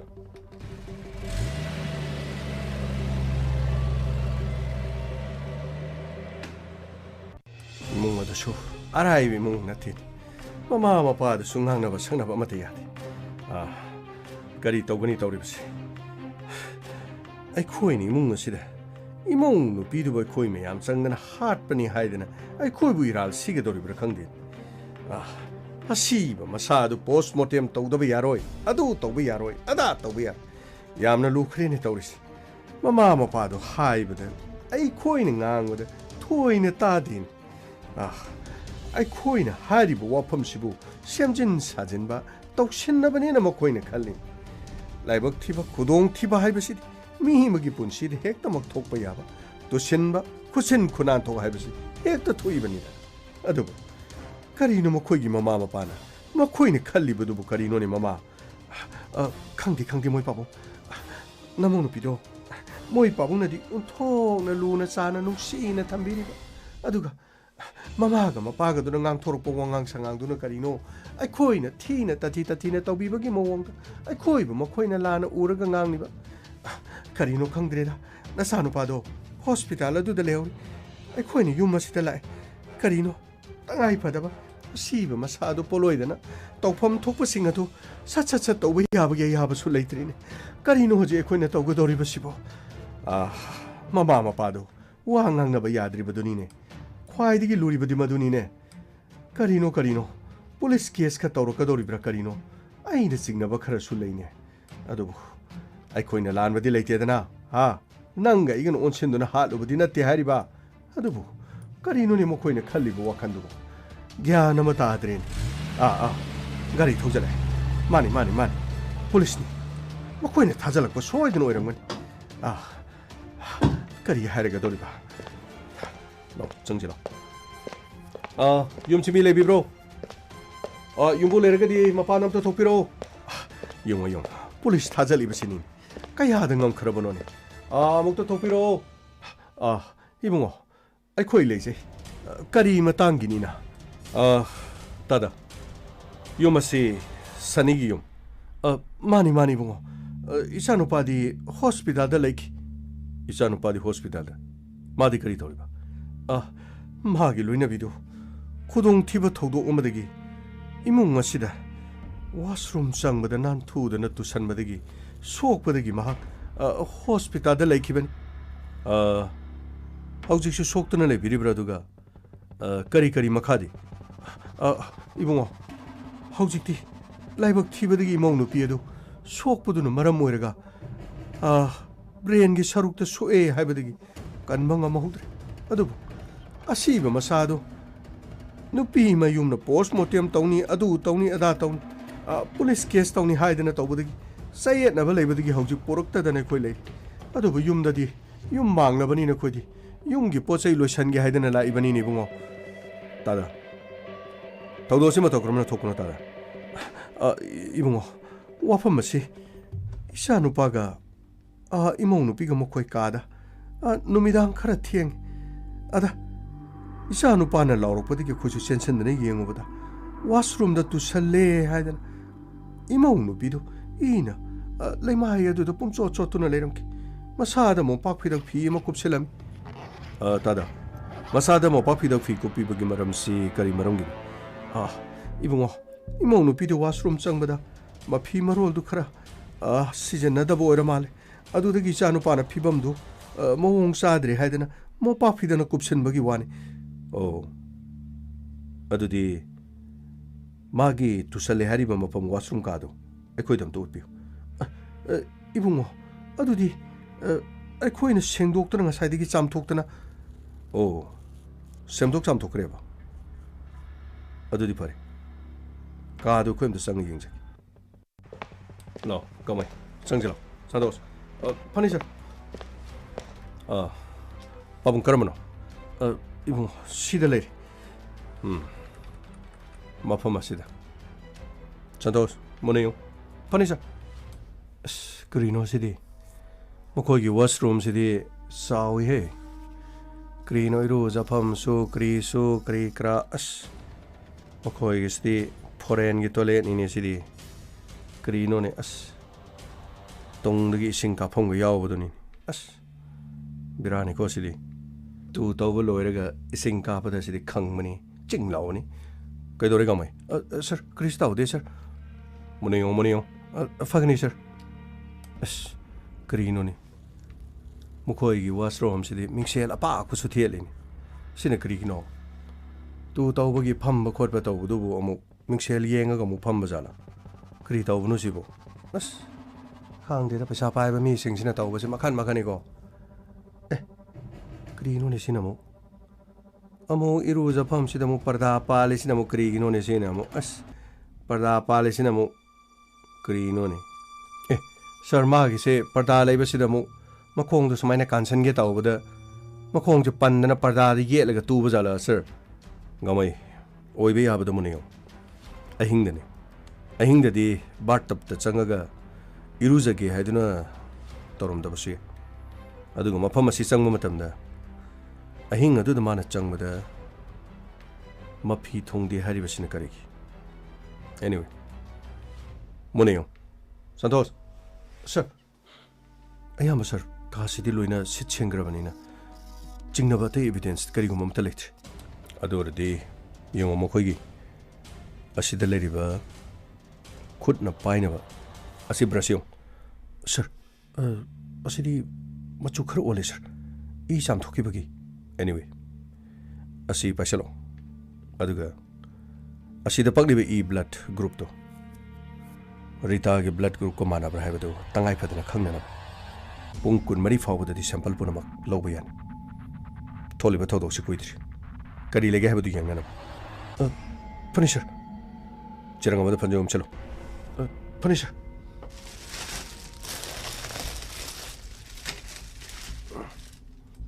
anyway 빠봉 이봉호 아이 거의 땅알 펴드나 ꯁꯤꯒꯤ ꯕ꯭ꯔꯁꯁꯦ ꯑꯩꯈꯣꯏ ꯄꯥꯏꯗꯕ ꯌꯥꯗ꯭ꯔꯦ ꯑꯗꯨꯒ brush ꯑꯁꯤ ꯑꯩꯈꯣꯏ ꯇꯉꯥꯏ ꯐꯗꯅ sample ꯈꯔ ꯂꯧꯒꯅꯤ ꯇꯁꯦꯡꯅ ꯀꯥꯁꯤꯗ ꯏ ꯊꯣꯛꯈꯤꯕ꯭ꯔꯥ ꯇꯥꯈꯤꯕ꯭ꯔꯥ ꯍꯥꯏꯕꯗꯨꯒꯤ ꯈꯪꯅꯅꯕ ꯏꯕꯨꯡꯉꯣ ꯑꯗꯨꯒꯤꯗꯤ ꯑꯩꯈꯣꯏꯅ ꯍꯥꯏꯖꯔꯤꯕꯁꯤ ꯏ ꯇꯥꯗꯦ ꯍꯥꯏꯕꯗꯤ ꯑꯩꯈꯣꯏꯅ ꯍꯥꯏꯈꯤꯕ ꯂꯩꯇꯦ ꯏꯗꯤ ꯊꯣꯛꯈꯤꯕꯅꯤꯅꯦ ꯏꯕꯨꯡꯉꯣ ꯏ ꯊꯣꯛꯄꯗꯨꯅ ꯃꯔꯝ ꯑꯣꯏꯔꯒ ꯑꯩꯈꯣꯏꯅ ꯍꯣꯁꯄꯤꯇꯥꯜꯗ ꯄꯨꯔꯛꯈꯤꯕꯅꯤ ꯑꯗꯨꯕꯨ ꯃꯐꯝ ꯑꯁꯤꯗ ꯑꯩꯈꯣꯏ ꯉꯁꯤ ꯑꯌꯨꯛ ꯉꯟꯅ ꯂꯥꯛꯑꯒ ꯃꯐꯝ ꯑꯁꯤ ꯆꯥꯝꯊꯣꯛꯇꯨꯅ ꯕ꯭ꯔꯁꯁꯤꯅ ꯇꯛꯇꯅ ꯅꯤꯡꯊꯤꯖꯅ ꯆꯥꯝꯊꯣꯛꯂꯤꯕꯅꯤꯅꯦ ꯏꯕꯨꯡꯉꯣ ꯄꯥꯕꯨꯡ ꯌꯥꯝ ꯅꯨꯡꯉꯥꯏꯖꯔꯦ ꯄꯥꯕꯨꯡꯅ ꯑꯁꯦꯡꯕ ꯍꯥꯏꯕꯤꯔꯤꯕꯁꯤꯒꯤꯗꯃꯛ ꯑꯗꯨꯕꯨ ꯄꯥꯕꯨꯡꯅ ꯃꯐꯝ ꯑꯁꯤꯗ ꯁꯦꯡꯗꯣꯛꯄ ꯃꯇꯝꯗ ꯑꯗꯣꯝꯒꯤ ꯏꯃꯧ ꯅꯨꯄꯤꯁꯤꯅ ꯌꯩꯁꯤꯟꯈꯤꯕ ꯃꯐꯝꯁꯤ ꯃꯁꯤꯒꯤ ꯀꯨꯃꯨꯠꯁꯤ ꯑꯣꯏꯕ꯭ꯔꯥ ꯕꯥꯔ ꯇꯞꯁꯤ ꯑꯣꯏꯕ꯭ꯔꯥ ꯅꯠꯇ꯭ꯔꯒ ꯋꯥꯜ ꯑꯁꯤꯗ ꯂꯩꯔꯤꯕ ꯏꯁꯤꯡ ꯊꯥꯗꯣꯛ ꯊꯥꯖꯤꯟ ꯇꯧꯕꯒꯤ ꯂꯩꯔꯤꯕ ꯍꯦꯟꯗꯜꯁꯤꯡꯁꯦ ꯃꯁꯤꯗ ꯌꯩꯁꯤꯟꯈꯤꯕꯒꯤ ꯏ ꯇꯩꯔꯝꯕ꯭ꯔꯥ ꯀꯔꯝꯕꯗ ꯏ ꯇꯩꯔꯝꯃꯤ ꯍꯥꯏꯕꯗꯨ ꯄꯥꯕꯨꯡꯅ ꯑꯝꯇ ꯍꯥꯏꯕꯤꯌꯨ ꯅꯠꯇ꯭ꯔꯒ ꯐꯂꯥꯡ ꯑꯁꯤꯗ ꯃꯀꯣꯛ ꯌꯩꯁꯤꯟꯈꯤꯕ꯭ꯔꯥ ꯏꯕꯨꯡꯉꯣ ꯑꯩꯈꯣꯏꯁꯨ ꯏꯉꯥꯎ ꯉꯥꯎꯔꯦ ꯕ꯭ꯔꯁ ꯑꯁꯤꯅ ꯂꯨꯞꯄꯒ ꯏꯁꯤꯡꯗꯒꯤ ꯃꯐꯝ ꯑꯁꯤꯗ ꯏ ꯇꯩꯔꯝꯕꯁꯤꯡ ꯑꯗꯨ ꯂꯣꯏꯅ ꯆꯥꯝꯊꯣꯛꯈ꯭ꯔꯦ ꯏꯕꯨꯡ ꯇꯁꯦꯡꯅꯃꯛꯇꯤ ꯃꯐꯝ ꯑꯁꯤꯗ ꯏ ꯇꯩꯔꯝꯃꯤ ꯍꯥꯏꯕꯗꯨꯗꯤ ꯏꯄꯥꯁꯨ ꯌꯦꯡꯍꯧꯗ꯭ꯔꯦꯅꯦ ꯏꯕꯨꯡꯉꯣ ꯐꯔꯦ ꯄꯥꯕꯨꯡ ꯑꯃ ꯑꯣꯏꯔꯦ ꯏꯆꯥꯅꯨꯄꯥꯗꯨ ꯋꯥꯔꯤ ꯁꯥꯟꯅꯅꯤꯡꯕꯅꯤ ꯑꯗꯨꯕꯨ ꯃꯍꯥꯛꯇꯤ ꯍꯣꯁꯄꯤꯇꯥꯜꯗ ꯂꯩꯔꯦ ꯍꯥꯏꯔꯕꯅꯤꯅ ꯑꯩꯈꯣꯏ ꯍꯣꯁꯄꯤꯇꯥꯜꯗ ꯊꯦꯡꯅꯖꯔꯨꯔꯒꯦ ꯇꯉꯥꯏꯐꯗꯅ ꯄꯣꯁꯃꯣꯔꯇꯦꯝ ꯑꯃꯗꯤ ꯇꯧꯗꯕ ꯌꯥꯗ꯭ꯔꯦ ꯄꯣꯁꯃꯣꯔꯇꯦꯝ ꯇꯧꯗ꯭ꯔꯕꯗꯤ ꯃꯤꯁꯤ ꯑꯁꯤ ꯃꯇꯧ ꯀꯔꯝꯅ ꯃꯍꯥꯛ ꯌꯩꯁꯤꯜꯂꯤ ꯑꯗꯨꯒ ꯃꯍꯥꯛ ꯁꯨꯡꯌꯩ ꯌꯩꯁꯤꯟꯈꯤꯗꯦ ꯃꯁꯤꯒꯤ ꯑꯁꯦꯡꯕ ꯀꯟꯐꯥꯔꯃꯦꯁꯟꯗꯨꯗꯤ ꯑꯩꯈꯣꯏꯅ ꯄꯣꯁꯃꯣꯔꯇꯦꯝꯗꯒꯤ ꯈꯪꯕ ꯉꯝꯒꯗꯧꯔꯤ ꯀꯔꯤꯅꯣꯅꯦ ꯍꯥꯏꯔꯤꯁꯤꯕꯨ ꯏꯕꯨꯡꯉꯣ ꯌꯩꯁꯟꯗꯅ ꯁꯣꯛꯇꯅ ꯃꯍꯥꯛꯄꯨ ꯑꯩꯈꯣꯏꯅ ꯄꯨꯈꯠꯇꯅ ꯂꯥꯌꯦꯡꯂꯤꯕꯁꯤꯕꯨ ꯏꯕꯨꯡꯉꯣ ꯁꯣꯛꯇꯦ ꯍꯥꯏꯔꯕꯗꯤ ꯇꯁꯦꯡꯅꯃꯛ ꯑꯩꯈꯣꯏꯅ ꯃꯥꯕꯨ ꯍꯥꯠꯄꯅꯤ ꯍꯥꯏꯅ ꯑꯩꯈꯣꯏꯗ ꯏꯔꯥꯜ ꯁꯤꯒꯗꯧꯔꯤꯕ꯭ꯔꯅꯦ ꯏꯕꯨꯡꯉꯣ ꯏꯕꯨꯡꯉꯣ ꯃꯗꯨꯗꯗꯤ ꯇꯧꯒꯅꯨ ꯏꯃꯧ ꯅꯨꯄꯤꯗꯣ ꯑꯩꯈꯣꯏꯅ ꯂꯨꯅ ꯆꯥꯅ ꯇꯝꯖꯈ꯭ꯔꯕ ꯑꯗꯨꯒꯅꯦ ꯏꯃꯨꯡ ꯑꯁꯤꯗ ꯃꯥ ꯂꯥꯛꯄꯗꯒꯤ ꯑꯩꯈꯣꯏ ꯃꯣꯃꯣ ꯅꯣꯛꯇꯅ ꯌꯥꯝꯅ ꯅꯨꯡꯉꯥꯏꯅ ꯂꯩꯖꯔꯤꯕꯅꯤ ꯏꯕꯨꯡꯉꯣ ꯏꯆꯥꯗꯁꯨ ꯂꯥꯟꯅ ꯂꯧꯕꯤꯒꯅꯨ ꯑꯗꯨꯒꯅꯦ ꯑꯩꯈꯣꯏꯗꯁꯨ ꯂꯥꯟꯅ ꯂꯧꯕꯤꯒꯅꯨꯅꯦ ꯏꯕꯨꯡꯉꯣ ꯄꯥꯕꯨꯡ ꯑꯩꯈꯣꯏꯗ ꯋꯥꯔꯧꯕꯤꯒꯅꯨ ꯑꯩꯈꯣꯏꯒꯤ ꯊꯧꯗꯤ ꯑꯁꯦꯡꯕ ꯈꯪꯅꯕ ꯊꯤꯖꯟꯕꯅꯤ ꯄꯥꯕꯨꯡ ꯈꯣꯏ ꯗꯟꯗꯤ ꯄꯤꯅꯅꯕ ꯏꯆꯥꯅꯨꯄꯥ ꯗꯟꯗꯤ ꯄꯤꯅꯅꯕ ꯑꯩꯈꯣꯏ ꯂꯩꯕ ꯅꯠꯇꯦ ꯑꯩꯈꯣꯏꯒꯤ ꯊꯧꯗꯤ ꯊꯤꯖꯟꯕꯅꯤ ꯊꯤꯖꯜꯂꯕ ꯃꯇꯨꯡꯗ ꯑꯁꯦꯡꯕ ꯑꯆꯨꯝꯕꯗꯨ ꯄꯨꯊꯣꯛꯑꯀꯥꯟꯗ ꯃꯗꯨꯗ ꯀꯔꯤꯅꯣ ꯍꯥꯏꯅ ꯑꯩꯈꯣꯏꯅ ꯏꯟꯚꯦꯁꯇꯤꯒꯦꯁꯟ ꯑꯁꯤꯒꯤ ꯃꯇꯨꯡꯏꯟꯅ ꯑꯩꯈꯣꯏꯅ ꯋꯥꯍꯪ ꯄꯥꯎꯍꯪꯕ ꯑꯃꯗꯤ ꯊꯣꯛꯂꯤꯕ ꯊꯧꯗꯣꯛꯁꯤꯒꯤ ꯑꯁꯦꯡꯕ ꯂꯥꯟꯂꯥ ꯂꯟꯖꯤꯟꯗꯨ ꯄꯨꯊꯣꯛꯅꯕ ꯍꯣꯠꯅꯔꯛꯀꯗꯧꯔꯤꯕꯅꯤ ꯄꯥꯕꯨꯡ ꯑꯩꯈꯣꯏꯕꯨ ꯋꯥꯔꯧꯕꯤꯒꯅꯨ ꯑꯩꯈꯣꯏꯒ ꯄꯥꯕꯨꯡ ꯈꯣꯏꯒ ꯅꯨꯡꯉꯥꯏꯅꯗꯕ ꯀꯔꯤꯁꯨ ꯂꯩꯇꯦ ꯑꯩꯈꯣꯏꯅ ꯂꯥꯛꯂꯤꯕꯁꯤ ꯑꯩꯈꯣꯏꯗ ꯄꯩꯁꯥ ꯄꯤꯖꯕꯗꯒꯤ ꯑꯩꯈꯣꯏ ꯇꯉꯥꯏꯐꯗꯅ ꯏꯃꯨꯡ ꯑꯁꯤꯗ ꯑꯋꯥꯕ ꯄꯤꯍꯟꯒꯦ ꯍꯥꯏꯗꯨꯅ ꯑꯩꯈꯣꯏ ꯂꯥꯛꯄ ꯅꯠꯇꯦ ꯑꯦꯅꯤꯋꯦ ꯃꯃꯥ ꯃꯄꯥ ꯍꯥꯏꯕꯗꯤ ꯔꯤꯇꯥꯒꯤ ꯃꯃꯥ ꯃꯄꯥꯅ ꯊꯧꯗꯣꯛ ꯑꯁꯤꯒꯤ ꯃꯇꯥꯡꯗ ꯑꯁꯦꯡꯕ ꯈꯪꯕ ꯄꯥꯝꯃꯤ ꯑꯗꯨ ꯑꯣꯏꯔꯗꯤ ꯄꯥꯕꯨꯡ ꯈꯣꯏꯁꯨ ꯂꯥꯟꯈꯤꯗꯕꯅꯤꯅ ꯑꯁꯦꯡꯕꯁꯤꯡꯗꯨ ꯍꯥꯏꯕꯗ ꯀꯔꯤ ꯀꯥꯏꯕ ꯂꯩꯕꯒꯦ ꯏꯕꯨꯡꯉꯣ ꯀꯔꯤꯃꯠꯇ ꯀꯥꯏꯕ ꯂꯩꯇꯦ ꯑꯗꯨꯒꯤꯗꯤ ꯀꯔꯤꯁꯨ ꯀꯥꯏꯕ ꯂꯩꯇꯦꯗ ꯑꯗꯨ ꯑꯣꯏꯔꯕꯗꯤ ꯀꯔꯤꯒꯤ ꯆꯤꯡꯅꯕꯤꯔꯤ ꯑꯗꯣꯝꯒꯤ ꯏꯆꯥꯅꯨꯄꯥꯗ ꯑꯩꯈꯣꯏꯅ ꯋꯥꯍꯪ ꯄꯥꯡꯕꯗ ꯑꯗꯣꯝꯅꯁꯨ ꯆꯤꯡꯅꯕꯤꯒꯅꯨ ꯑꯗꯨꯒ ꯅꯨꯄꯤ ꯃꯌꯨꯝꯅ ꯏꯃꯨꯡ ꯃꯅꯨꯡꯗ ꯆꯤꯡꯅꯔꯤꯕ ꯋꯥꯐꯝꯁꯤ ꯑꯁꯦꯡꯕ ꯈꯪꯖꯅꯅꯕꯒꯤꯗꯃꯛ ꯃꯈꯣꯏꯅ ꯄꯥꯝꯕꯁꯤ ꯇꯧꯕꯗ ꯀꯔꯤꯁꯨ ꯀꯥꯏꯕ ꯂꯩꯇꯦ ꯑꯦꯅꯤꯋꯦ ꯄꯥꯕꯨꯡ ꯑꯩꯈꯣꯏ ꯆꯠꯆꯔꯨꯈꯤꯒꯦ ꯄꯣꯁꯃꯣꯔꯇꯦꯝꯒꯤꯗꯃꯛ ꯇꯉꯥꯏꯐꯗꯕꯁꯤꯡ ꯀꯣꯔꯠꯀꯤ ꯇꯉꯥꯏꯐꯗꯕꯁꯤꯡ ꯑꯗꯣ ꯃꯗꯨ ꯑꯩꯈꯣꯏ ꯌꯥꯎꯗꯕꯗꯤ ꯌꯥꯔꯣꯏ ꯄꯣꯁꯃꯣꯔꯇꯦꯝ ꯂꯣꯏꯔ ꯃꯇꯨꯡꯗ ꯅꯨꯄꯤ ꯃꯌꯨꯝꯅ ꯍꯥꯏꯔꯤꯕꯁꯤ ꯔꯤꯇꯥꯒꯤ ꯑꯁꯤꯕ ꯍꯛꯆꯥꯡ ꯅꯨꯄꯥ ꯃꯌꯨꯝꯗ ꯄꯤꯒꯅꯨ ꯃꯈꯣꯏꯗ ꯄꯤꯌꯨ ꯍꯥꯏꯔꯤ ꯏꯕꯨꯡꯉꯣ ꯃꯗꯨꯗꯤ ꯌꯥꯔꯣꯏ ꯀꯩꯔꯣꯜ ꯂꯩꯀꯥꯏꯅ ꯑꯩꯈꯣꯏꯕꯨ ꯀꯔꯤꯅꯤ ꯍꯥꯏꯒꯅꯤ ꯑꯩꯈꯣꯏꯅ ꯏꯔꯥꯜ ꯂꯩꯕ ꯇꯥꯔꯣꯏꯗ꯭ꯔꯅꯦ ꯏꯕꯨꯡꯉꯣ ꯐꯔꯦ ꯑꯗꯨ ꯑꯣꯏꯔꯒ ꯀꯦꯁ ꯑꯁꯤ ꯂꯣꯏꯗ꯭ꯔꯤꯕ ꯐꯥꯎꯕꯗ ꯏꯃꯨꯡ ꯃꯅꯨꯡꯒꯤ ꯌꯥꯅꯕ ꯉꯥꯏꯕ ꯇꯥꯔꯦ ꯑꯃ ꯑꯣꯏꯔꯦ ꯑꯁꯦꯡꯕ ꯑꯆꯨꯝꯕꯗꯤ ꯑꯩꯈꯣꯏ ꯌꯥꯝ ꯊꯨꯅ ꯄꯨꯊꯣꯛꯅꯕ ꯍꯣꯠꯅꯒꯅꯤ ꯍꯣꯁꯄꯤꯇꯥꯜꯗ ꯆꯠꯂꯒ ꯑꯗꯣꯝꯒꯤ ꯏꯆꯥꯅꯨꯄꯥ ꯎꯅꯖꯔꯨꯈꯤꯒꯦ ꯑꯩꯈꯣꯏ ꯆꯠꯆꯔꯨꯈꯤꯒꯦ ꯐꯅꯤ ꯏꯕꯨꯡꯉꯣ ꯁꯥꯔ ꯀꯔꯤꯅꯣ ꯈꯪꯗꯦ ꯄꯩꯁꯥ ꯄꯥꯏꯕ ꯃꯤꯁꯤꯡꯁꯤꯁꯨ ꯑꯗꯨꯝ ꯏꯔꯥꯡ ꯊꯣꯛꯏꯀꯣ ꯁꯥꯔ ꯀꯔꯤꯅꯣ ꯄꯩꯁꯥ ꯄꯥꯏꯗꯕꯁꯨ ꯏꯔꯥꯡ ꯊꯣꯛꯏ ꯄꯩꯁా ꯄꯥꯏꯕꯁꯨ ꯏꯔꯥꯡ ꯊꯣꯛꯏ ꯏꯔꯥꯡ ꯉꯥꯛꯇꯅꯤꯗ ꯀꯔꯤꯅꯣ ꯈꯪꯗꯦ ꯑꯗꯨꯒ ꯁꯥꯔ ꯍꯧꯖꯤꯛꯀꯤ ꯃꯈꯣꯏꯒꯤ ꯋꯥꯁꯔꯨꯝꯗꯣ ꯁꯥꯔ ꯑꯩꯈꯣꯏ ꯄꯨꯂꯤꯁ ꯁ꯭ꯇꯦꯁꯟꯗꯁꯨ ꯑꯃ ꯁꯥꯕꯗꯤ ꯌꯥꯕꯅꯤ ꯁꯥꯔ ꯀꯔꯤꯒꯤꯅꯣ ꯃꯤꯒꯤ ꯋꯥꯁꯔꯨꯝ ꯎꯔꯒ ꯅꯪ ꯑꯃꯨꯛ ꯋꯥꯁꯔꯨꯝ ꯄꯥꯝꯃꯛꯏꯔꯣ ꯑꯗꯨꯒꯤ ꯅꯠꯇꯦꯗ ꯁꯥꯔ ꯑꯗꯨꯒꯨꯝꯕ ꯋꯥꯁꯔꯨꯝꯗꯨꯗꯤ ꯃꯅꯨꯡꯗ ꯆꯪꯉꯁꯨ ꯁꯥꯔ ꯁꯨꯡꯊꯣꯛ ꯊꯣꯛꯅꯤꯡꯗꯧ ꯃꯥꯟꯗꯦ ꯃꯤꯡꯁꯦꯜ ꯌꯦꯡꯐꯝꯁꯨ ꯂꯩ ꯀꯔꯤꯅꯣ ꯏꯁꯤꯡꯁꯨ ꯈꯨꯠꯅ ꯄꯥꯏꯔꯣꯏ ꯁꯨꯃꯥꯏꯅ ꯄꯥꯏꯞ ꯑꯃ ꯂꯩꯕꯗꯨ ꯁꯥꯔ ꯑꯣꯏꯅꯥꯅ ꯁꯨꯃꯥꯏꯅ ꯄꯥꯏꯔꯒ ꯁꯨꯃꯥꯏꯅ ꯐꯤꯁ ꯀꯥꯞꯄꯁꯨ ꯑꯗꯨꯝ ꯌꯥꯕꯅꯤ ꯁꯥꯔ ꯅꯍꯥꯟ ꯅꯣꯡꯃꯗꯤ ꯑꯩꯗꯤ ꯏꯃꯥꯅ ꯄꯣꯛꯄꯗꯒꯤ ꯈꯪꯗꯗꯅ ꯁꯥꯔ ꯀꯔꯤꯅꯣ ꯇꯣꯏꯂꯦꯠꯇ ꯀꯔꯤꯅꯣ ꯁꯨꯃꯥꯏꯅ ꯇꯧꯕꯅꯤ ꯑꯗꯨ ꯇꯧꯕꯅꯤꯅ ꯆꯪꯉꯒ ꯁꯥꯔ ꯏꯁꯤꯡꯗꯨ ꯀꯗꯥꯏꯗꯒꯤ ꯊꯤꯒꯗꯕꯅꯣ ꯀꯗꯥꯏꯗꯒꯤ ꯏꯁꯤꯡ ꯄꯥꯏꯒꯗꯕꯅꯣ ꯑꯩꯅ ꯉꯥꯎꯕꯁꯦ ꯃꯃꯩ ꯊꯥꯡꯗꯗꯤ ꯑꯩꯁꯦ ꯁꯨꯝ ꯊꯤꯕ ꯌꯥꯕ ꯊꯤꯔꯦ थीबे याबा थीरकानदि नाकंद सुमाइना तौरगा पम काफम तौब करीनो गाड़ी चामगी मानब अम लेरमेको सर अदु पाइरगा अइना फिस कापुबद अस सर माइदि कापसिलक्तना सर अस पुरा इदि खंख्रबने सर अदुगी मतुंगदगिदि सर अइना कोना वाखनसे सुम लाए क्रमाइ तौगदबना सिबु क्रमाइ सिनागदबनो ममै थांगदि अइना इसिंदु फिस खुत्त कापनेबको सर अदुगदि सुंगा यादबनेबा ममै थांगदि अइसे तौपम खांगद्रेने सुम सर भाव से सुम ओइबदगी सुम अइना क्रीनो न सुम अइना सुम ट्राई तौबदि मखन मखन ट्राई तौबदि सर अस तुंगदा अइना सुमाइना फिस कापदि सर अइदि खांगमनिने सर नंने हेक तौब थबकसिमा हौजिक चतनब तौसि सर क्राइदनो होजे मुसा कदबदि सर हॉस्पिटल ससि पोस्टमार्टम तौनसि अदुगा असेंग बचुम करीनो हाबदु खंगनबगिदमा अथुब मतमदा चनब तौसि फंगनि सर Luckily, Inspector,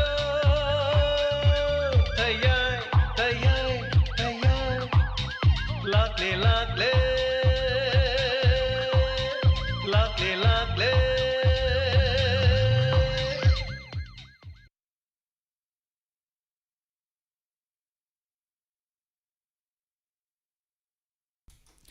हौजिक अदोमना ताबिख्रे इंस्पेक्टर तैयाई तांका असिगे चामरीगा हुमफुगा तरेट अछुबा हंजिनबा सरुक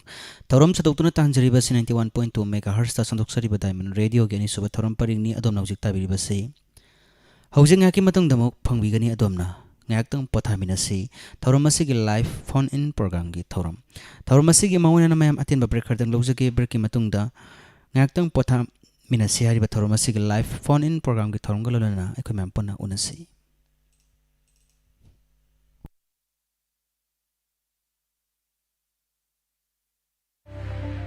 Welcome to Y Academy Imphal. www.yacademy.in. नुक्सीजरबा छात्रसिंग अमदी पेरेंट्स सिंगी मफमदा नुंगाइरबा पाउजेल मतंग पिजरी.